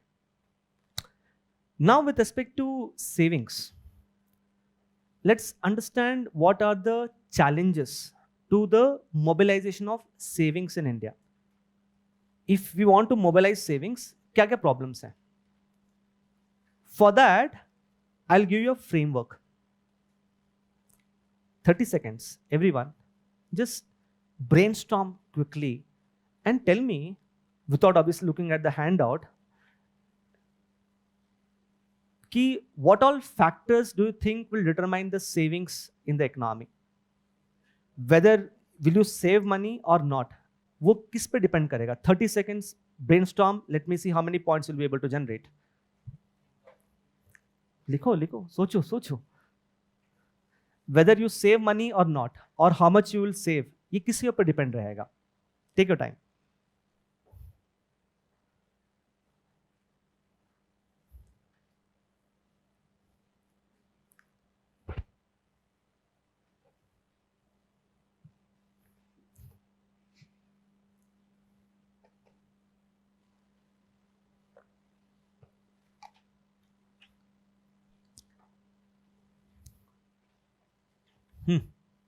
How many points? 5 points? Okay, go on, Shakti. Income, inflation, government subsidies, ठीक है? Okay. चलो ठीक है. Any other point? हाँ? Out of pocket expenditure on health. Monetary policy का impact, very good. हाँ? Consumption sentiment क्या है लोगों का? Very good. Okay, good, very good point. Tax policies. He has mentioned a very good point. He says tax policy also determine whether you save money or not. Standard of living. Okay. I'm just going to write some points which will determine how much money you save in the economy. Based upon that, we will generate points ki what are the challenges to mobilization of savings. Like, I would say,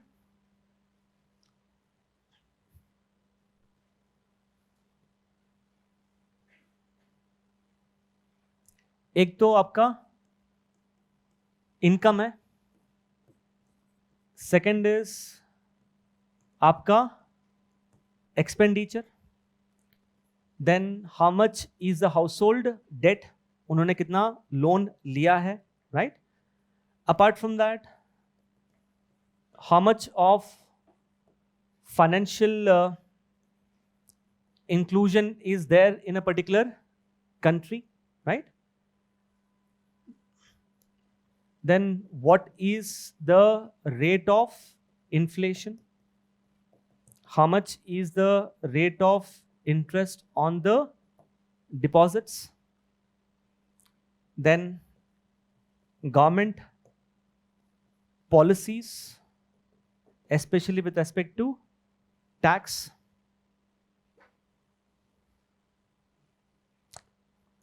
And you could also say, what is the consumer sentiment about the future growth prospects of a economy. Whether people are feeling confident or people are thinking कि slowdown हो सकता है आगे. So these are some of the factors. And I'm telling you, ये exhaustive नहीं है. Obviously, you can add your own points. I'm just giving you a framework. With respect to mobilization of savings, let's concentrate on the first one, which is income. Income में क्या problem है India में? I'm going to tell you something very interesting, which you should not miss while writing an answer. There is one big problem that we are witnessing in India, which is called as paradox of stagnant rural wages. What is this paradox? It was an article in the Indian Express. In this particular article, it has been highlighted that if you see the overall agricultural development, agricultural output बढ़ रहा है. If agricultural output is increasing, what should happen to rural wages? Ideally, it should increase. But there's a paradox where agricultural output is increasing, but rural wages are at stagnant or in certain cases falling. What do you think could be the reason? क्यों हो रहा है ऐसा? Why is wages not increasing? Yes, someone said the right point. Too many laborers, too many people are now coming to work in the rural areas.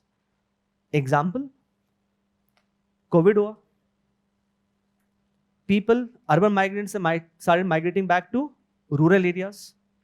So what happened to supply of labor in rural areas? Increased. Second and most important point,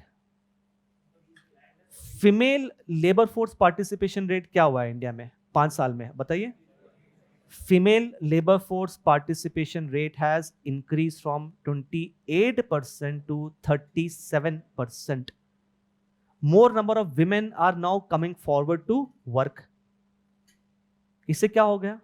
over supply of labour. When there is over supply of labour, what will happen to wages? Wages तो stagnant हो जाएंगे. Did you get the point everyone? Second, which is called as profit wage conundrum. This has been highlighted by this year's economic survey. What is this profit wage conundrum? If you look at the profits of the companies, economic survey has mentioned that the profits of the companies has increased to 15-year high. Companies तो बहुत ज्यादा profit कर रहे हैं. Imagine you're an entrepreneur. आपके profits increase हो रहे हैं. You'll pass on that benefit in terms of increase in wages to your employees. Unfortunately, this excess profit, they are not transferring to their workers in the form of increase in wages. Think, it is not just having this problem, it is having multiple problems. क्या क्या problem हो सकता है? सोचो. एक तो consumption expenditure कम हो जाएगा. Very good point. I think it's a very good point. Don't you think it is leading to more income inequality in India, where profits are concentrated in the richer class and the people as such are not earning sufficient amount of wages? I hope this point is clear to everyone. ये 2 points you must mention. You could incorporate these points in your theme of inclusive growth also. If there's a question on challenges of inclusive growth, there also you could write.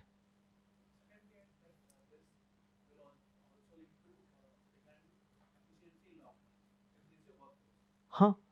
In what way? Because you mean to say people are not getting enough money and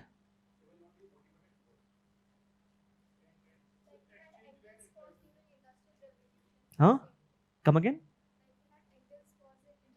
okay, हाँ हाँ, you could say that, yes. Expenditure, let's see यहाँ पे क्या problem है. There are 4 drivers of economy. सबसे ज्यादा driver कौन सा है? Consumption expenditure. So when consumption expenditure is almost 60%, obviously people will have less amount of money to save. With respect to household debt in India, the household debt in India has increased to all-time high of almost 40%. What could be the reason? Why have households borrowed so much amount of money? GDP. Whenever we express something, it's always in percentage of GDP, right? You must be knowing that what happened during COVID. During COVID, we started adopting expansionary monetary policy. The rate of interest was very low. Suddenly, people started taking more amount of loans, because of which in last 2 to 3 years, the household debt has suddenly ballooned because of low rate of interest. It is a problem because if households have borrowed more amount of money, उनका ज़्यादातर पैसा कहाँ पे जाएगा? Interest burden पे. They'll have less amount of money to save. Financial inclusion. Why it is a challenge? Number of Jan Dhan accounts have increased, no doubt. But at the same time, there are large number of inoperative Jan Dhan accounts. Financial literacy is still a problem. That is another problem. 2022 में, if you see, in the year 2022, rate of inflation was above 6% for 9 consecutive months. High inflation means less savings. I hope you must have heard that for the first time in 2022, RBI had to submit a report to the government explaining the reasons as to why it was unable to keep inflation below the 6% target, which is leading to failure of what? Inflation targeting. You could write government policies on tax. Can you give me an example here? How government policies and tax is a hindrance for savings? Okay, but there's something else which I'm expecting. Huh? Okay, there's something else actually. In India right now, there are 2 income tax regime. 2 income tax regime hai.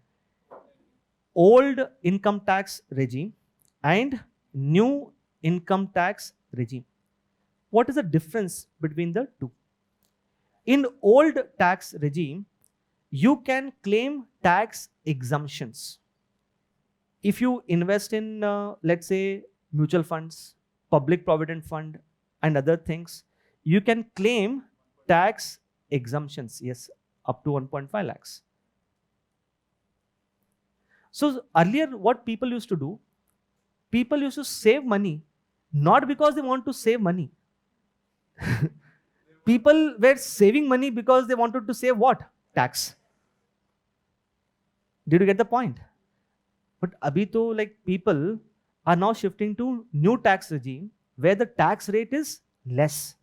Tax rate is less, but under new tax regime, there are no exemptions. Clear, everyone?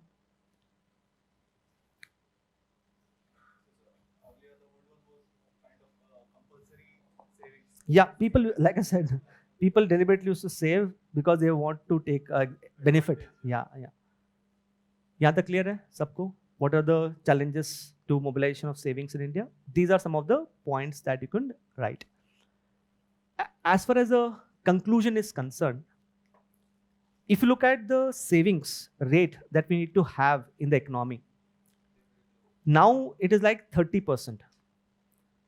If we want to become a developed country, the savings rate should increase to at least 40%. One second. It should increase to at least 40%. क्या करना चाहिए savings rate को बढ़ाने के लिए? Just look at the points आपके सामने हैं.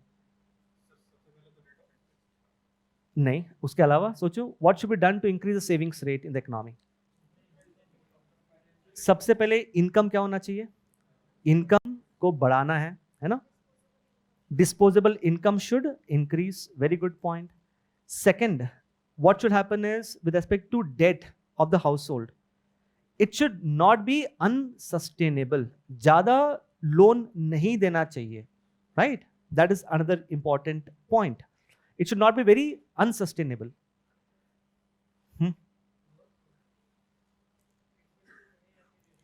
Come again?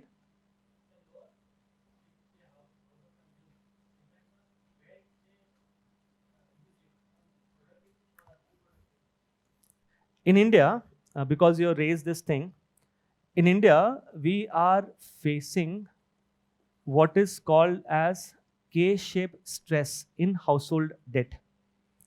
When I say K-shaped stress, you know, the prime borrowers in India, जिनका credit worthiness ज़्यादा है, these people are taking loans for productive purposes, for good purpose. But the problem is, जो subprime borrowers हैं, जिनका credit worthiness is less, these people are taking loans for the purpose of consumption. So what we should do is, even if loans are given, what purpose we should give more amount of loans? For this productive purpose. Understood? So we should not have this K-shaped thing. I hope everyone understood what is this K-shaped stress in the household debt. Okay. Okay. So these are some of the points that you can write. So like I said, the savings rate should increase from 30% to 40%.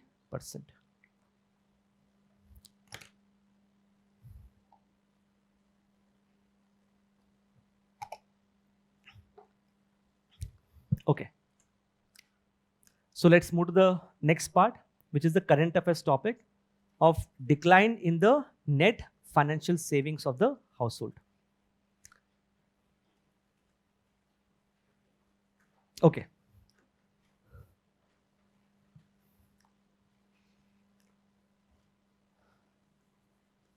If you see the gross domestic savings, right? Like I said, gross domestic savings is of the public sector, private sector, as well as the household sector. The savings by the household can be in two ways. दो parts के होते हैं savings. One, it can be physical savings. Physical savings means, let's say, they might purchase land or they might purchase house. It is physical savings. Second part here is, it is also in the form of net financial savings. You need to concentrate on the word. ये क्या है? Net है. When we say net financial savings, it is actually calculated as financial assets minus financial liabilities. Financial liabilities means we are talking about borrowings by the household. So you tell me, यहाँ पे gross domestic savings कितना है Indian economy का? 30%. पहले कितना हुआ करता था? 34 से 30% हुआ है. There's a fall in the savings. And how much is the household savings? What percentage of GDP? 18%, which accounts for 60% of the savings. If you look at the household savings, which is like 18%, majority of this household savings are in the form of physical savings. So it is somewhere around 13%, and net financial savings is around 5%.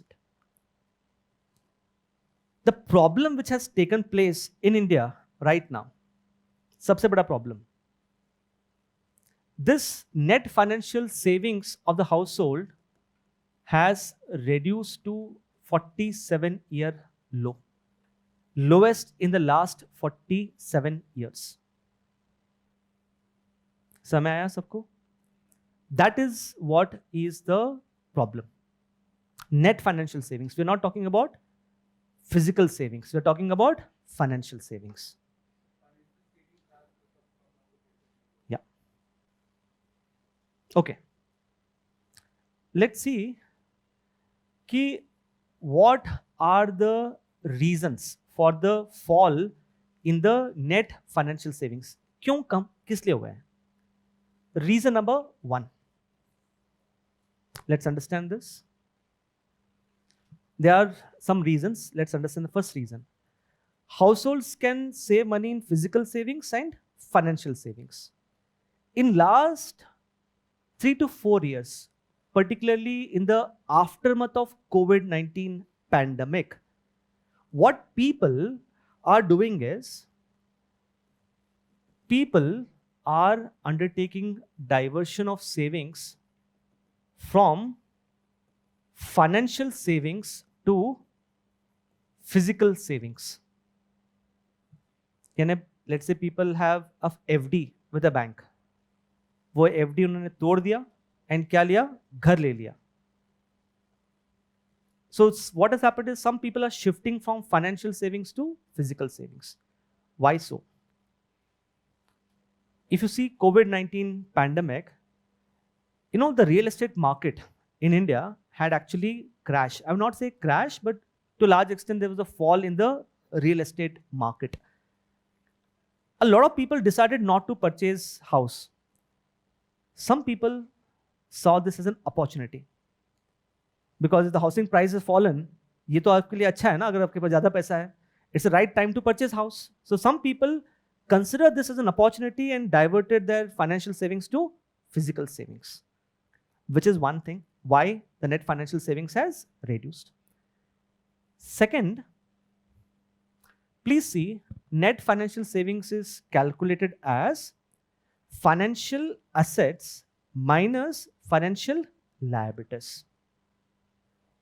Generally, in this particular case, if you see financial assets of the households, ये increase हुआ है. I'm not saying that it has fallen. It has increased, but rate at which it has increased, that has fallen.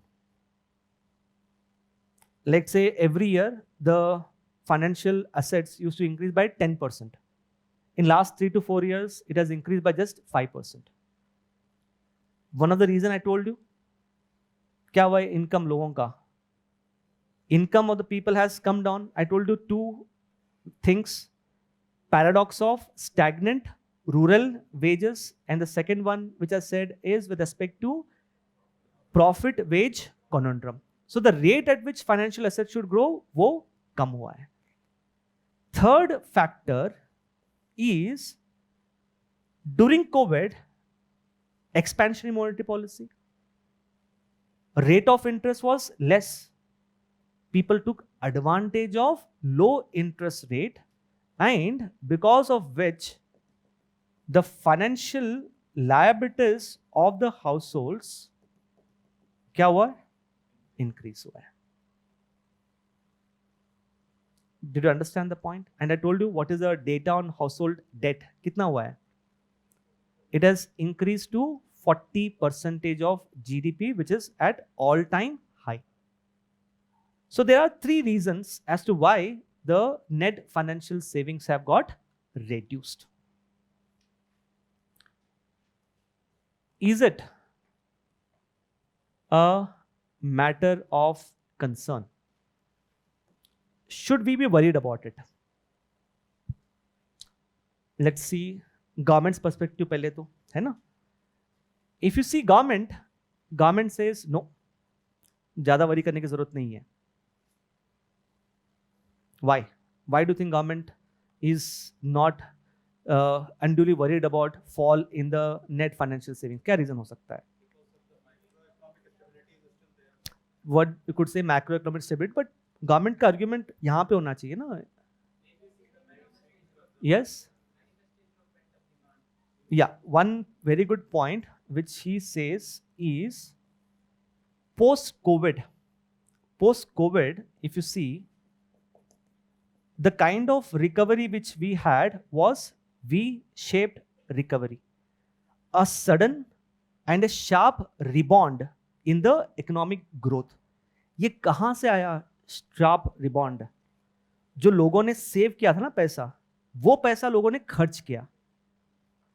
वो पैसे खर्च करने से ही तो economy revival हुआ है ना. Imagine if people have not spent that money, economy would have not seen a kind of revival. So government says this revival is because people have used up their savings. I think it is a very good argument. I mean, looking at a micro level also, आप अपने खुद के बारे में सोचो. Because of lockdown, there's a lot of uncertainty around, है ना? Because there's a lot of uncertainty around, every one of you would think of saving money. But once the lockdown was lifted, once you started getting confident कि economy will come back on track, लोग क्या करना start कर दिए? पैसा खर्च करना start कर दिए. So can I say the very fact that people are using their money, savings to purchase goods shows that people are very optimistic about future growth. है ना? Optimism है तभी तो लोग खर्च करेंगे. So that is the first point which the government says. Second point which the government says is savings have got reduced because India में क्या हुआ है? There is diversion of savings from financial savings to physical savings. Only the nature of savings have got changed. पहले जो financial था अभी क्या हो गया? वो फिजिकल नेचर में चेंज हुआ है. But let's see. Some people say it is actually a big concern. 1, 2, 3 reasons. Tell me which reason has contributed to a large scale fall in the net financial savings. सबसे बड़ा reason कौन सा है? सबसे बड़ा reason है the household debt has increased. All of these three have contributed, but the main factor is increase in the household debt. Problem क्या होगा? सोचो, अगर हाउसहोल्ड डेट बहुत ही ज्यादा होगा तो इससे मैक्रो इकोनॉमिक इंप्लीकेशंस क्या होंगे इकोनॉमी पे? एक तो यू कुड से interest burden will increase. Interest burden बढ़ने से क्या होगा? कंजम्पशन एक्सपेंडिचर डिक्रीज होगा. ठीक है. और क्या हो सकता है? Think if households have taken more amount of loans, what if I'm saying, what if households do not repay those loans? If households default on repayment of loans, NPA of the banks will increase. Indian economy को जो financial sector है ना, it is dominated by banks. अगर bank का NPA ज्यादा हो जाएगा, what will happen to credit creation in the economy? Fall. Credit creation fall होने से क्या होगा? लॉन्ग टर्म में जीडीपी भी फॉल हो सकता है. I just want you guys to connect this thing to something else. I hope most of you may have heard about this particular term called as twin balance sheet problem. Twin balance sheet problem means on one hand, the balance sheet of the banks has been dominated by more NPA. On the other hand, balance sheets of corporates is dominated by more amount of debt. This happened in 2013-14. जिससे GDP growth क्या हो गया था Indian economy में? Slow down हो गया था, है ना? इट बीइंग सेड, अगर कोविड-19 नहीं होता ना, GDP growth rate ऐसे ही गिरता जाता. But what happened is during COVID, the GDP growth, which was already falling, even fell further. Why? Because of poor financial position of banks. Last time, twin balance sheet problem happened because of higher debt by companies. This time, it could happen due to higher debt of households. India could see a repeat of twin balance sheet problem, and that we are looking at a very dangerous situation. Yes. समझ में आया सबको? Everyone is clear with this, right? So, आपका conclusion क्या होना चाहिए? सोचो. Government has come up with very compelling arguments.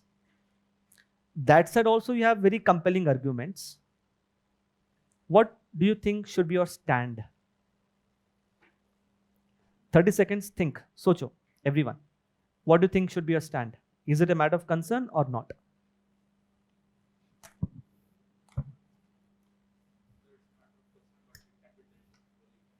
It's a matter of concern? Okay.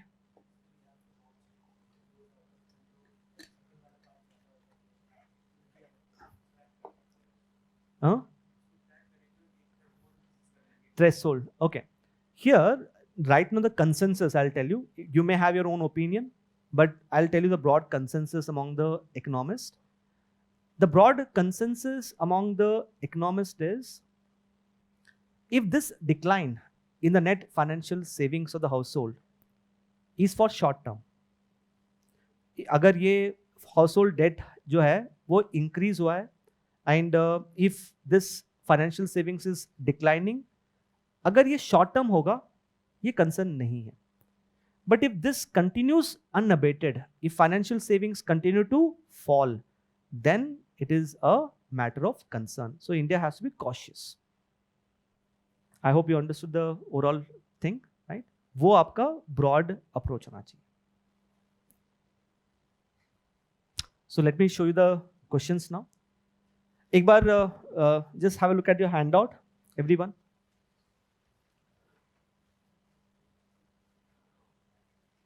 एक बार देख लो ना, वहां पे I have mentioned, just give me a minute. Is it a concern? Yes and no. एक बार देख लेना. All of you read that point.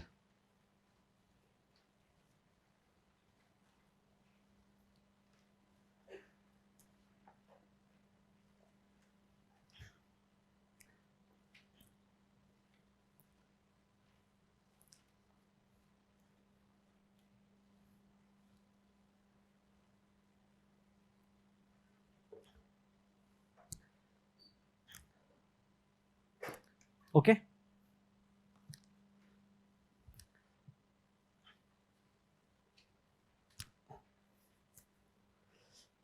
Let's look at the first practice question, everyone. Mobilization of savings is crucial for the realization of $7 trillion economy. Explain the statement.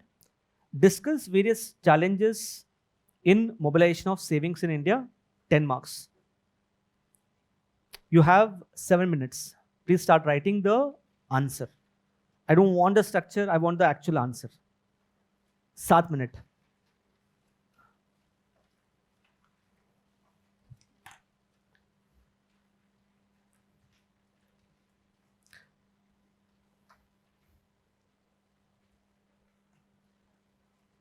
First question, mobilization of savings is crucial.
वो मेरा answer है ना?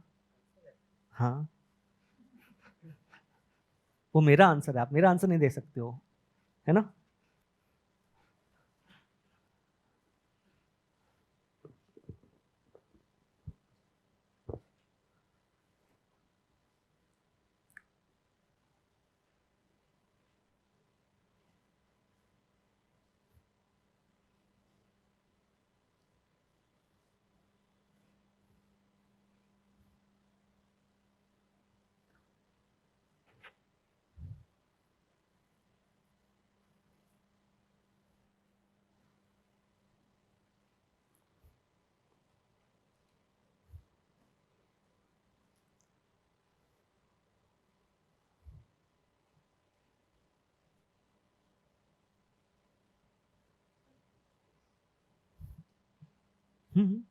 या या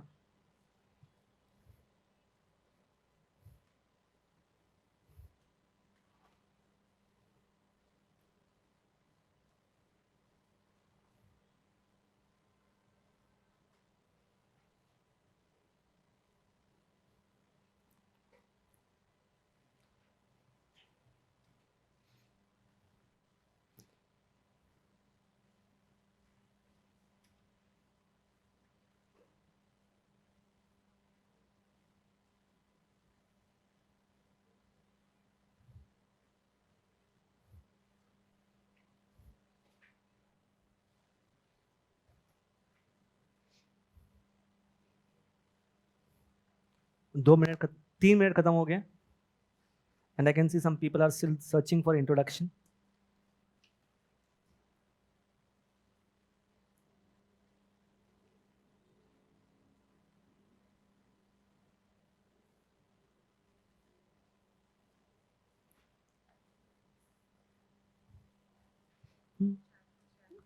Yeah, same.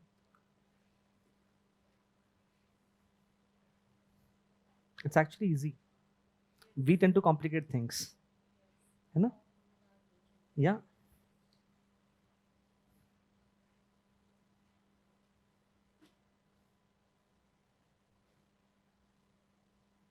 Just that don't write on your own.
Five minutes done.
Last 1 minute.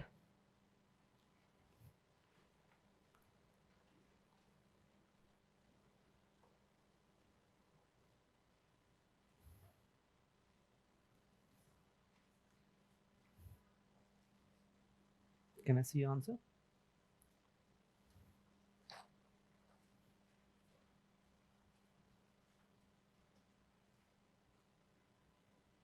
Where's the first part? It says mobilization savings is crucial for the relation of $7 trillion economy. Explain the statement. You have not addressed one part of the question, है ना?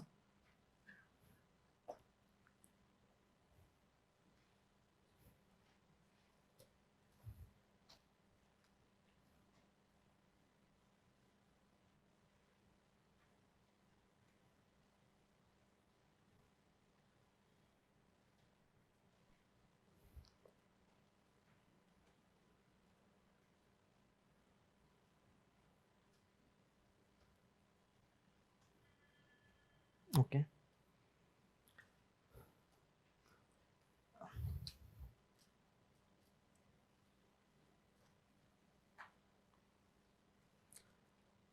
Okay, those of you who have written the answer, you can very well show me the answer. I will review answers after the class. Don't worry. After the class, I'll be available here only. So whatever answers you have written, you can very well show me the answers. Okay? Don't worry. But I've been seeing people struggling to write an introduction. I've been seeing people, what they've done, introduction के लिए space छोड़ा हुआ है उन्होंने, and they directly jump to the body of the answer. People are thinking चलो body लिख देते हैं पहले, फिर बाद में सोचते हैं introduction कैसे कर सकते हैं. This is the real problem which I have found in most of your answers. Okay. What I'm going to do, I'll just take 10 minutes. In next 10 minutes, I will discuss approach to answer writing. So I call it as a 5-step approach to answer writing. 5-step approach. There are 5 steps that you need to follow. At no way I'm saying कि ये best approach है. ये मेरा ही approach follow करना. But because I've seen people struggling in introduction and conclusion, for those people, this approach in a way will come in very handy to write an excellent answer. 5-step approach to answer writing. Let's understand that 5-step approach to answer writing, which you could very well use it even for other GS subjects also. So write down 5-step approach to answer writing. There are 5 steps that you need to follow. First step, step 1. Identify the central theme of the question. Identify the central theme of the question. Okay, let me explain that. If you see the question, यहाँ पे, what is the central theme of the question? Is $7 trillion economy or is it savings? ये तो clear है. Central theme तो clear है. You are understanding कि basic demand क्या है, right? So you have to identify the central theme first. वो आपका step 1 है, which every one of you is able to do it. Next, you can write second step. Second step, identify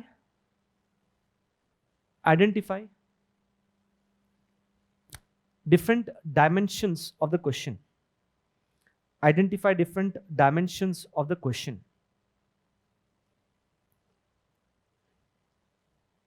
In economy, right, continue. In economy, these dimensions are, okay, here एक चीज आपको याद रखना है. I'll prove it with the previous year questions. जो सारे questions देखोगे ना, हर एक क्वेश्चन में जो मैं डायमेंशंस अभी डिक्टेट कर रहा हूं ना, you'll generally find these dimensions in economy related questions. Let's see what are those dimensions. Number 1, meaning. Identify the different dimensions of the question. Number 1, meaning. Second, present status.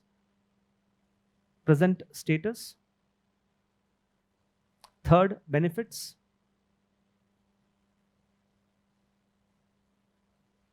Fourth, challenges. Fourth, challenges. Fifth, initiatives. Sixth, strategies. Sixth, strategies. Usually हर question में ये dimensions usually ये वाला dimension पे question आता है. Let me just give an example by 3 different questions. Let's write down the question. ठीक है, very crude way I am just highlighting the question. First question लिखना, right on the first question. First question, India is facing worst water crisis. India is facing worst water crisis. India is facing worst water crisis. Full stop. Discuss the potential of micro irrigation. Discuss the potential of micro irrigation in addressing water crisis. In addressing water crisis. Discuss the potential of micro irrigation in addressing water crisis. ये आपका first question है. Second question, in spite of its benefits, comma, adoption of micro irrigation faces multifaceted challenges. Adoption of micro irrigation faces multifaceted challenges. Discuss.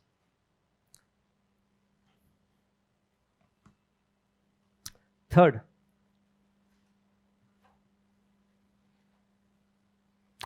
discuss the strategies. Discuss the strategies to be adopted to promote micro irrigation. Discuss the strategies to be adopted to promote micro irrigation to address water crisis. एक बार अच्छे से तीनों question पढ़ना.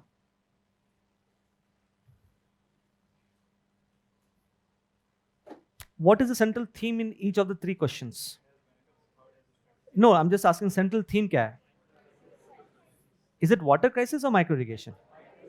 Central theme is micro irrigation. आपको micro irrigation पे लिखना है, water crisis पे नहीं. Understand that. सबसे पहले तो you'll write about water crisis. You'll say कि सर मैंने बहुत ही अच्छा आंसर लिखा है. Then you'll get to know कि marks बहुत कम आए. क्यों? Because you're not writing according to the demand of the question. The biggest problem students commit in mains is students write what they know rather than what is being asked. ये सबसे बड़ा problem है. ये नहीं करना है. So first you understood the central theme. Second, you understand the different dimensions. ठीक है? So different dimensions, if you see, generally क्या होगा? Meaning होगा, present status, benefits, challenges, initiatives, and strategies. ठीक है? Third step. हाँ.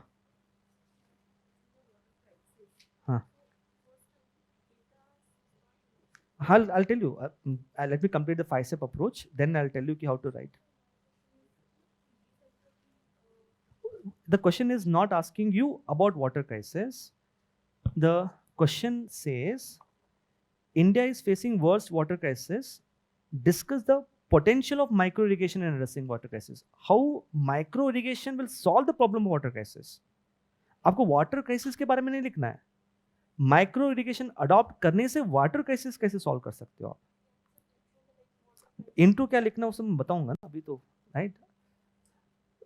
Third step, the dimension. Third step, the dimension which is explicitly asked in the question.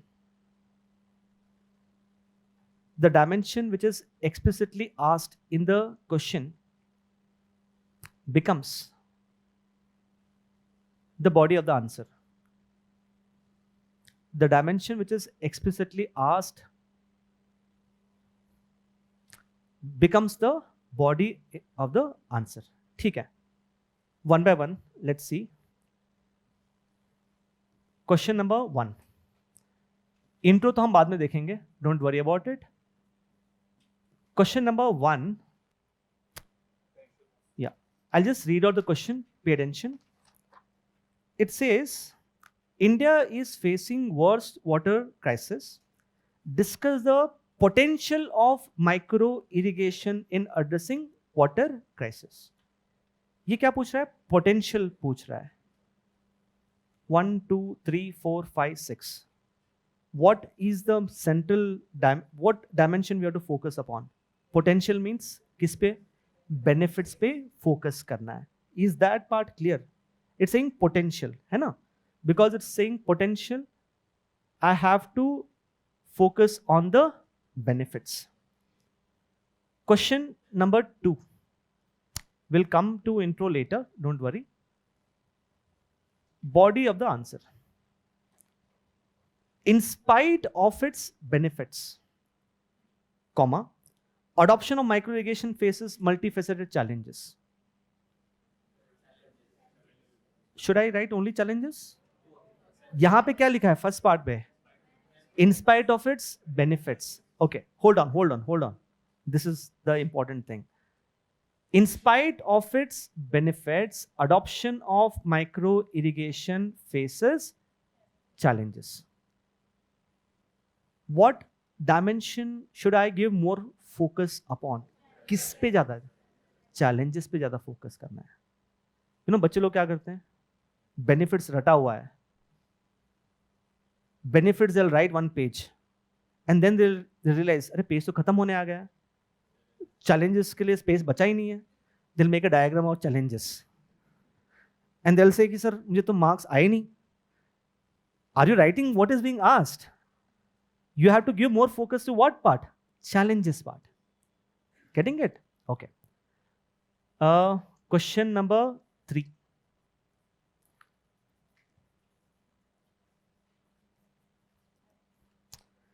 Discuss the strategies. So what is the body of the answer focusing upon? Strategies. यहां तक सबको clear हो गया? ये तो sorted है ना? Let's move to the most important step, step 4. Right. Step 4.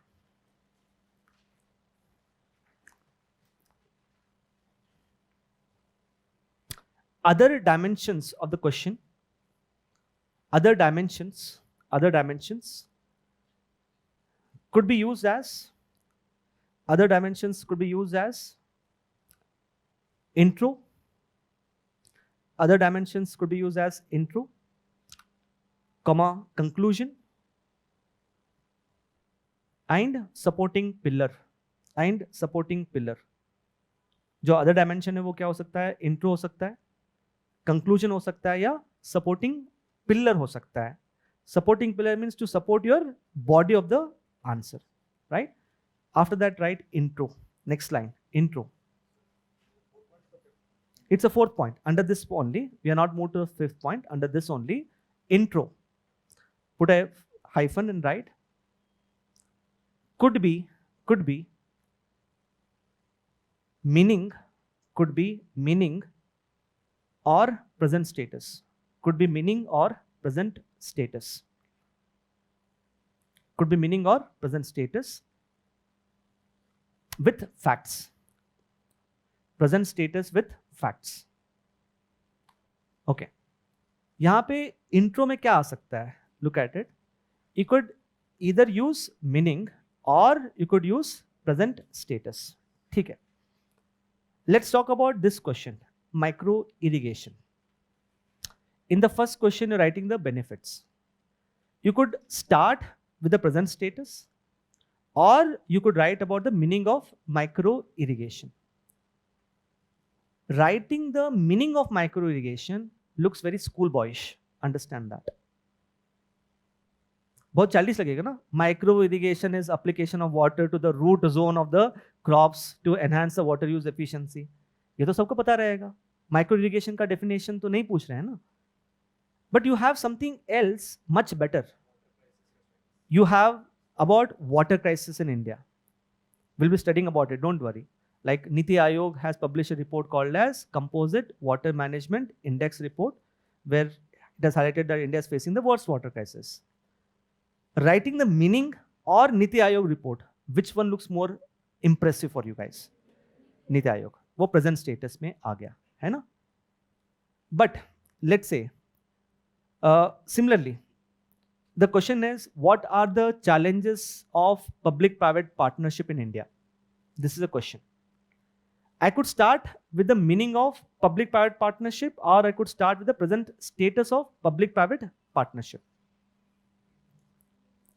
What do you think is better? Okay. Once again, look at the question. The question is asking you challenges of public-private partnership. If you're having so much of maturity to write challenges of public-private partnership, writing meaning would not seem right. अगर किसी चीज का आप challenges लिख रहे हो तो meaning को तो irrelevant बना होगा ना. तो what is the best way here? Start with present status. Start with present status of public-private partnership, which we'll discuss with facts. But let's say there is something which is technical, a technical word. Discuss the importance of private finance initiative to improve the investment in the Indian economy. The word is private finance initiative. बहुत सारे लोगों को पता नहीं रहेगा what is private finance initiative. यहाँ पे best introduction क्या हो सकता है? You could start with the meaning of private finance initiative. I would say use meaning. Number one, जब the question which you are attempting is technical in nature, एक हो सकता है. और second, जब आपके पास कंटेंट नहीं है. challenges of PPP, आपके पास कंटेंट ही नहीं है, 2 ही पॉइंट है, तो क्या लिखना चाहिए इंट्रोडक्शन में? Meaning of public private partnership.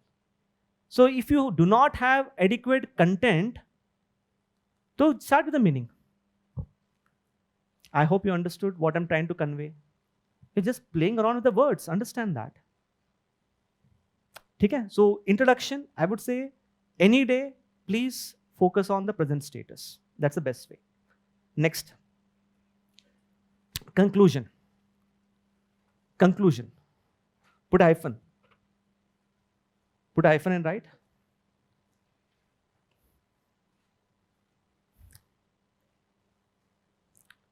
If the question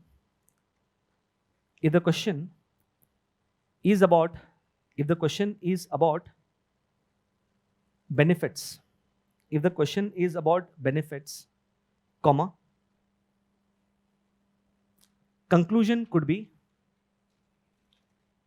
if the question is about benefits, conclusion could be initiatives.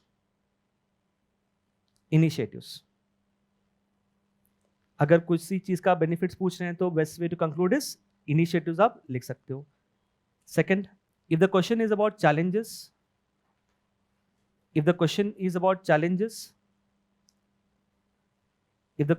challenges, comma, conclusion could be, yes, वे फॉर्मेट में क्या लिखोगे आप?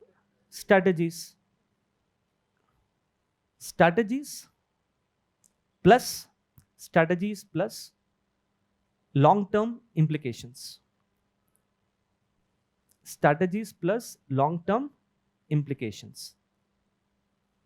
जैसे कि I'll just tell you long-term implication का मतलब क्या है. Let's say you're writing about challenges of micro irrigation in the body of the answer. In the conclusion, the best way is what strategies you have to adopt to address the challenges, plus adoption of those strategies, what implications they will have. And I am telling you here, implications आपको ऐसे लिखना है कि अगर हम ये strategies adopt नहीं करेंगे ना, वी आर डूम्ड. ऐसे implication लिखना चाहिए. Example of which is the adoption of certain strategies for micro irrigation will make agriculture climate resilient, environment friendly and double the income of the farmers. मैंने कितने dimensions को लेके आया यहाँ पे? 3 डायमेंशंस. क्लाइमेट रेजिलिएंट हो गया, एनवायरमेंट फ्रेंडली हो गया एंड फार्मर्स का इनकम भी डबल हो गया. Can we achieve all of this with adoption of micro irrigation? What is this? This is a long term implication in the conclusion. समझ आया? Last, इसमें if the question is about strategies, if the question is, we are not in step 5, we are still step 4 only. If the question is about strategies, comma, conclusion could be, yes, you tell me. Third question में strategies you are writing in the body of the answer. I told you अगर challenges पूछा है तो conclusion में strategies plus implications. But अगर strategies ही पूछ लिया body of the answer में तो conclusion क्या होना चाहिए? Implications. उस strategies को implement करेंगे तो long term क्या होगा, है ना? So here the conclusion could be long-term implications of those strategies. Then next, we are still in step 4. Other dimensions, we are still in step 4. आपको intro पता चल गया and conclusion पता चला, है ना?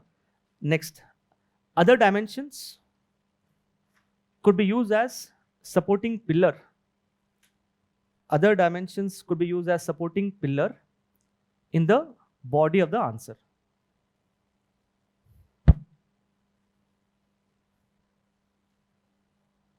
Okay, all of you, just pay attention. First question, you are writing the benefits. यहाँ पे आपने present status लिखा in the intro. Body of the answer, you have written the benefits. Value addition क्या हो सकता है यहाँ पे? सोचो. What dimension you can use it to add value to your answer? Okay, one is very good. You could incorporate challenges. But यहाँ पे challenges के ऊपर ज़्यादा focus आपको नहीं रखना है. It should be used as a, I would say, as a passing reference. ज़्यादा डिटेल में यूज नहीं करना चाहिए. जस्ट वन स्टेटमेंट कि adoption of micro irrigation faces some of the challenges like in one para separated by commas 2 to 3 points. That is sufficient. And इसमें conclusion क्या हो सकता है? जैसे कि बेनिफिट्स पूछा गया है, what will be the conclusion? I told you, you could write initiatives. You could write that government has already taken some initiatives to address the challenges. Second question पे देखते हैं.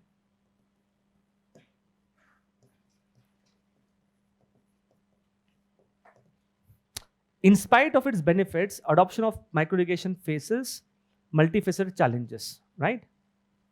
यहां पे ज्यादा फोकस आपको कहां पे रखना है? यहां पे आपने ज्यादा फोकस कहां पे रखा? बेनिफिट्स पे. यहां पे कहां पे? challenges. More focus.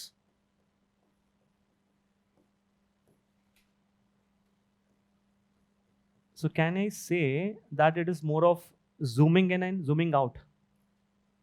यहां पे आप कहां पे zoom in कर रहे हो? बेनिफिट्स पे. यहां पे कहां zoom in कर रहे हो आप ज्यादा? challenges पे.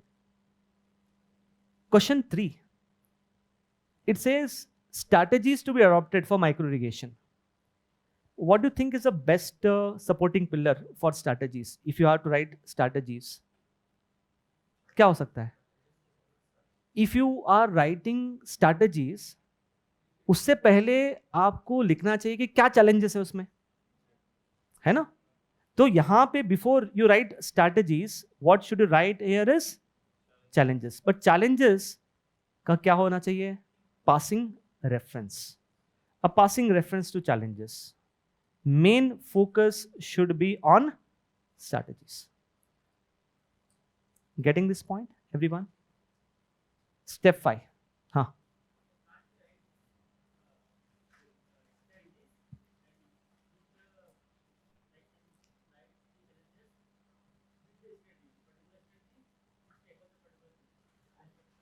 You can very well do that, but while writing that also in a tabular format, you can very well write that. But while writing that in a tabular format, ensure that you don't spend more words on challenges. You spend more words on strategies. Good, you can have a tabular format also, you could do that. Okay, just look at the first question. Can you see the logical flow of the answer? Logical flow क्या बन रहा है? Present status of micro irrigation बता दिया आपने. ज़्यादा focus किस पे लिखा आपने? Benefits, how micro irrigation will solve the water crisis. A passing reference to challenges, and then government has taken initiatives. There is a logical and structured flow. Second question, present status. Benefits, passing reference. More focus is on challenges. Conclusion में strategies and long-term implications.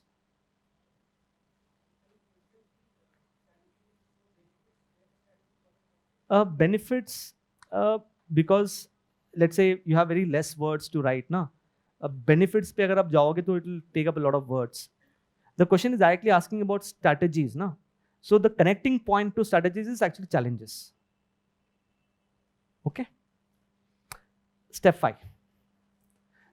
Even though I'm saying step 5, it is actually part of all of these steps. Understand. Step 5, value addition. Value addition through. Value addition through. Write the keyword. B, double C, D, E, F.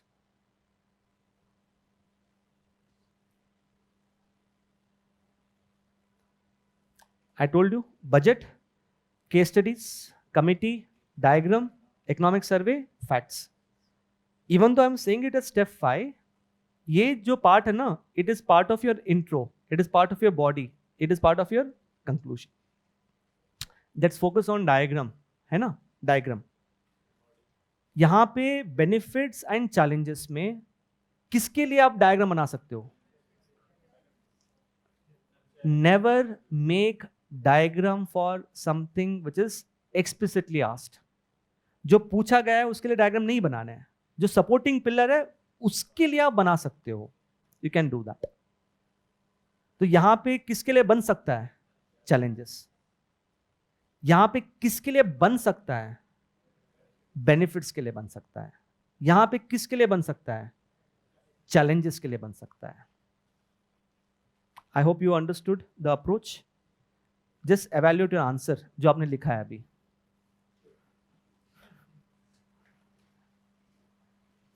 जो अभी आपने answer लिखा ना 7 minute में, देखो.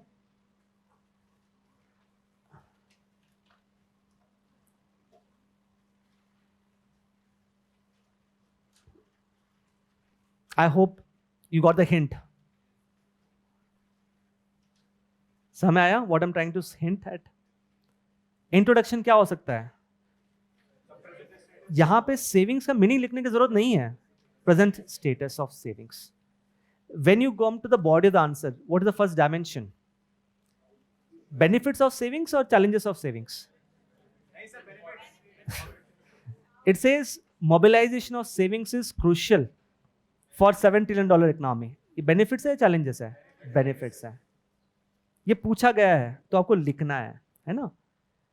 उसके बाद क्या पूछा गया है? Challenges. तो challenges अपने body of the answer में लिख दिया. तो conclusion में क्या होगा फिर? Strategies.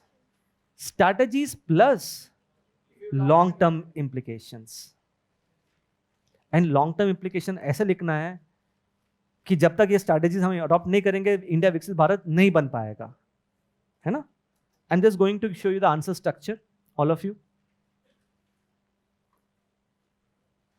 Just have a look at the answer structure.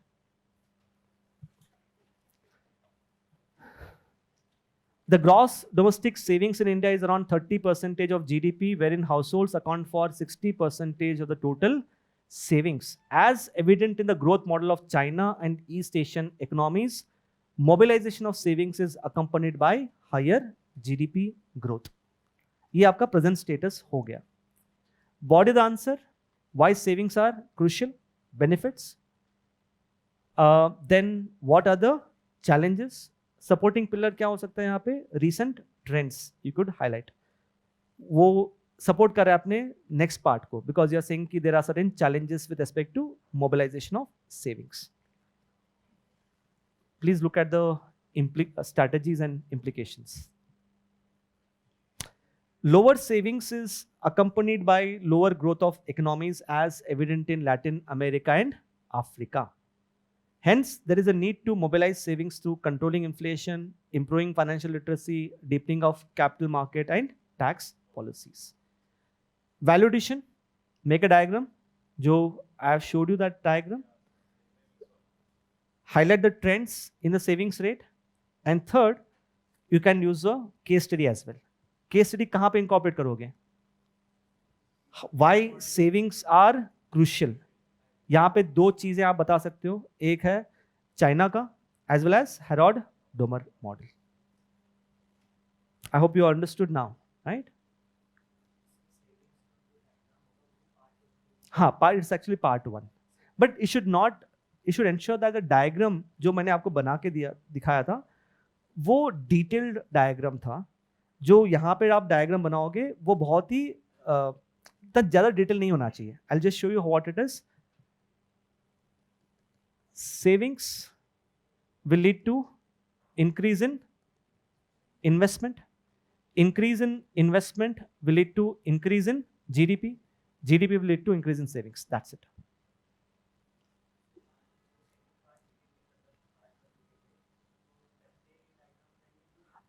I would say before itself. Yeah. If you want to make diagram, I would say here. पहले. उसके बाद why savings are crucial. Clear? हाँ.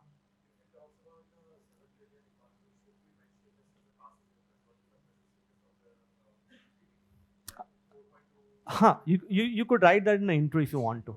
You could very well do that. Okay. 1 minute. Quickly write. I want the answer structure based upon the 5-step approach. Answer structure. I don't want you guys to write the answer. I just want the answer structure. Intro, body, conclusion. Think. क्या हुआ? Exactly.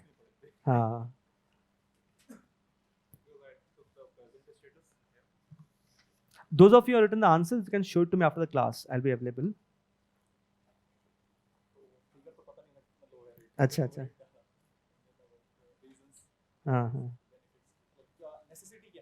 Okay. थोड़ा diagram.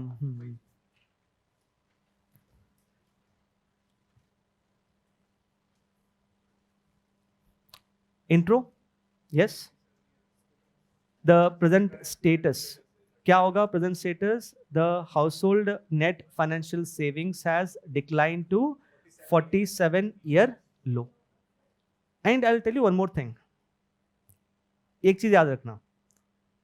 Whenever the question is on critical analysis, critically analyze, or the question is something like, do you think?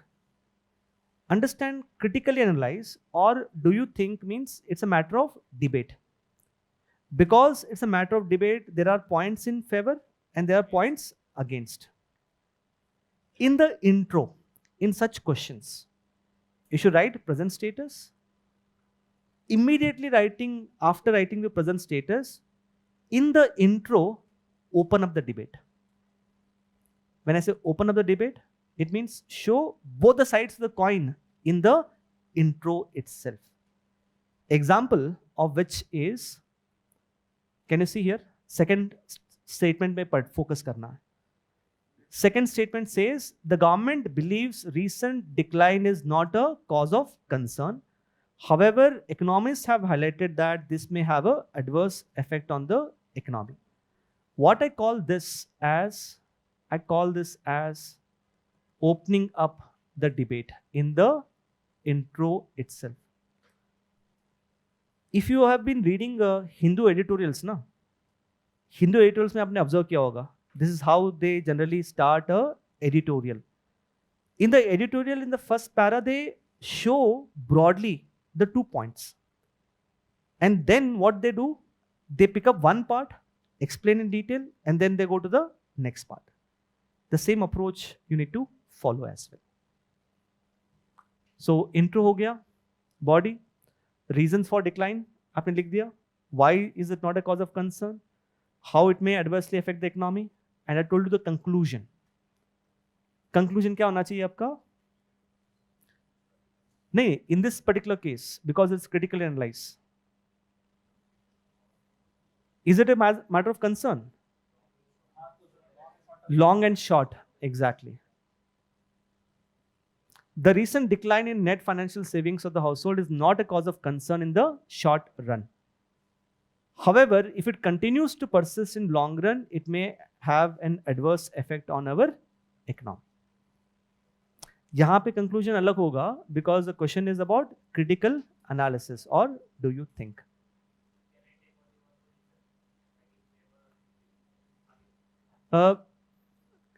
Generally, right now, this is a broad consensus among all the economists. Because this is a broad consensus, I would say stick to the broad consensus. Unless you have your points to the contrary and you have certain valid arguments to support it. Right now, the ज़्यादा valid arguments नहीं हैं, है ना? So that's why I told you the balanced viewpoint. Huh? Come again? क्योंकि when I'm writing, why is it not a cause of concern? To substantiate it, from where will I substantiate? From that point. Passing reference, that's it. हाँ, you could write that.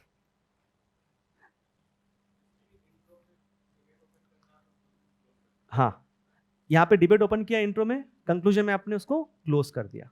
Exactly. Okay. Consumption-led economy.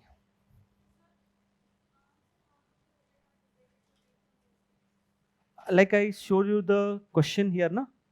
Like there was a question like, do you think India is facing a V-shaped economic recovery? Intro, you have to open up the debate.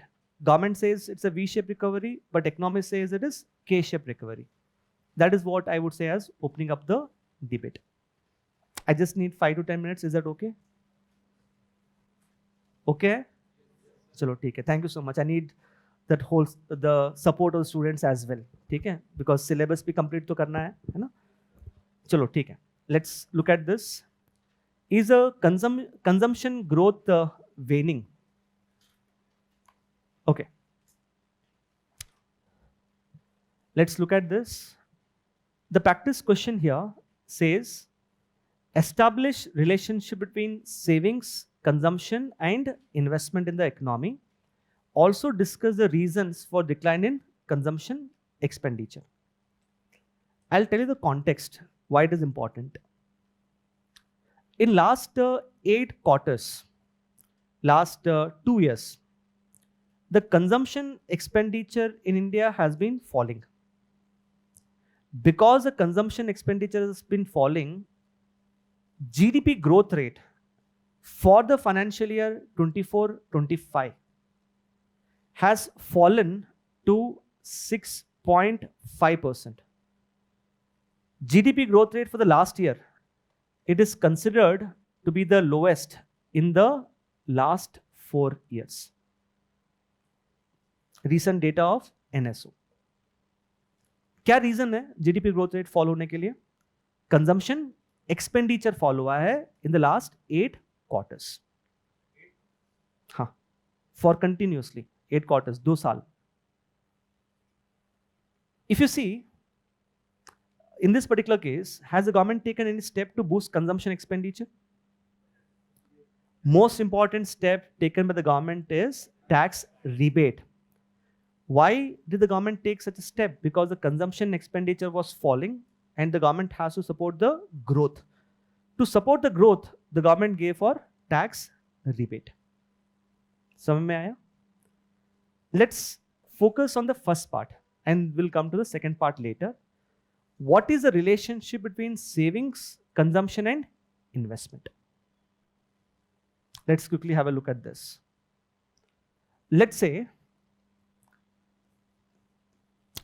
consumption expenditure is low. People are spending less amount of money. If people are saving less money, what will happen to savings in a country? Savings increase होगा, but demand क्या होगा? Demand कम होगा. If there is fall in demand, investment क्या होगा? Investment will fall because people are encouraged to make investment only when there is an adequate demand for goods and services. Increase in savings accompanied by fall in consumption expenditure leads to fall in investment. अगर investment fall होगा, what will happen to GDP? GDP falls. जिससे कि लोगों का income क्या होगा? कम हो जाएगा. Not just fall in income, people will also become very pessimistic about the future. That's why we say that people should be very confident about the economy. अगर लोग pessimistic हो रहे हैं future के बारे में, अगर लोगों को लग रहा है कि हमारा income नहीं बढ़ेगा या हमारा job नहीं safe है, लोग क्या करेंगे फिर? पैसे बचाएंगे, पैसा खर्च नहीं करेंगे. तो where are we getting into? फिर से क्या होगा? Consumption expenditure low हो जाएगा. So we are probably falling into a kind of vicious cycle. So you must understand, I told you mobilization of savings is good, अच्छा है, but too much of savings क्या होगा? If you save too much money, even that is actually bad. Because people are saving too much money means they are not demanding for goods and services. Investment will fall. Huh? No, Ricardian equivalence is not about that. Ricardian equivalence is different. Ricardian equivalence is whatever money the government is spending, people will save same amount of money. It is not Ricardian equivalence. Huh?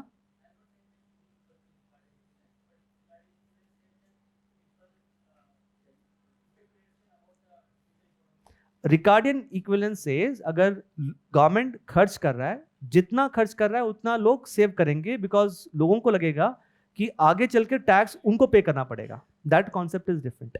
Okay, but let's say if the consumption expenditure is very high, तब क्या होगा? Savings कम होगा, demand ज्यादा होगा, and इसके वजह से what will happen to prices? Prices will increase, and अगर प्राइस इंक्रीज होगा तो we are moving towards what? Stagflation. Stagnation plus inflation. So ideally, what should happen is we need to have a moderate consumption expenditure, neither high nor low. So savings will also be moderate, demand will also be moderate.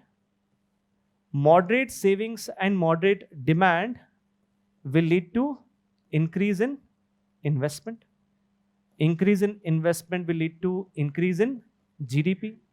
Increase in GDP will lead to increase in income. Plus now people will become more optimistic. As people become more optimistic, people will spend.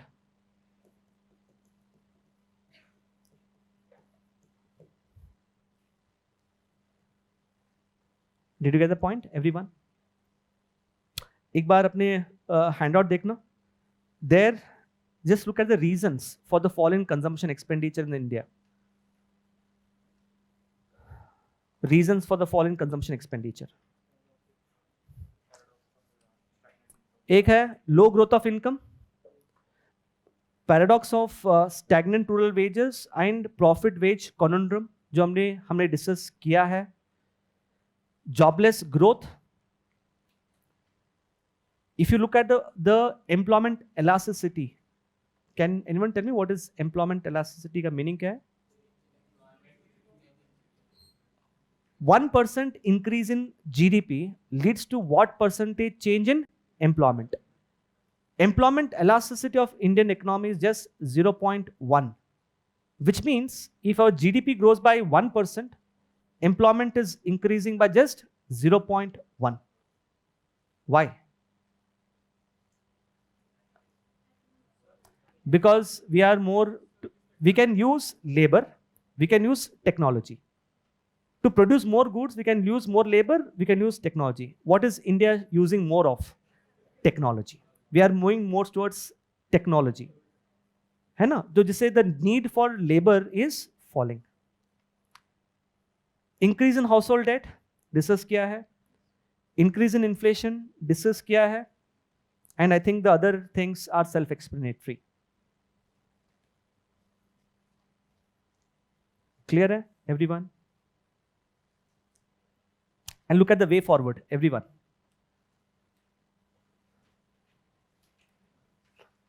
Right now, it is a consumption expenditure which is a major driver of Indian economy. But like I said, we cannot rely on consumption expenditure because it is unsustainable in the long run. If you rely too much on consumption expenditure, then think क्या हो रहा है? We want that demand for goods and services should be higher. But there's a limit until which the demand can increase. Beyond a particular limit, demand cannot increase. Example being, in India, we have a young demography, young population who demand for more goods and services. As the demographic dividend in India falls, we'll have more of senior citizens. Look at their demand for goods and services, less. So that time क्या होगा? Consumption expenditure तो rely नहीं कर सकते हैं ना हम. Getting this point? At the same time, ये भी सोचो, कंजम्पशन एक्सपेंडिचर में हम परचेज कर रहे हैं गुड्स एंड सर्विसेज को. We are purchasing it, right? And because people are purchasing, they are manufacturing. Does it increase the capacity of the economy to produce more goods and services in future? Which one has more probability to increase the production of goods and services in future? Capital expenditure, which is your gross capital formation. So long run में किसके ऊपर rely करना है हमें? GCF. So it's like saying, all of you just see here, if we focus on savings, saving से investment बढ़ेगा, investment बढ़ने से our GDP will increase. If the GDP increases, tell me what, okay, just hold on. I'll just change this here. I will say investment increases. Our income will also increase. And as our income increases, हमारा जो consumption expenditure है, our purchase of goods and services, as our income increases, what will happen is even that will also increase. But the thing here is, our increase in income will be more than what? Consumption expenditure, which will lead to further savings. So if you focus on investment, what are we able to increase? We are able to increase consumption expenditure also, right? We are able to increase the savings also, and we are able to increase the income also. है ना? So this is something which is more sustainable, and the same has been highlighted by economic survey 2 to 3 years back. Investment-led economy, which we'll be covering in detail in the next class as well. यहाँ तक clear है everyone? चलो ठीक है. So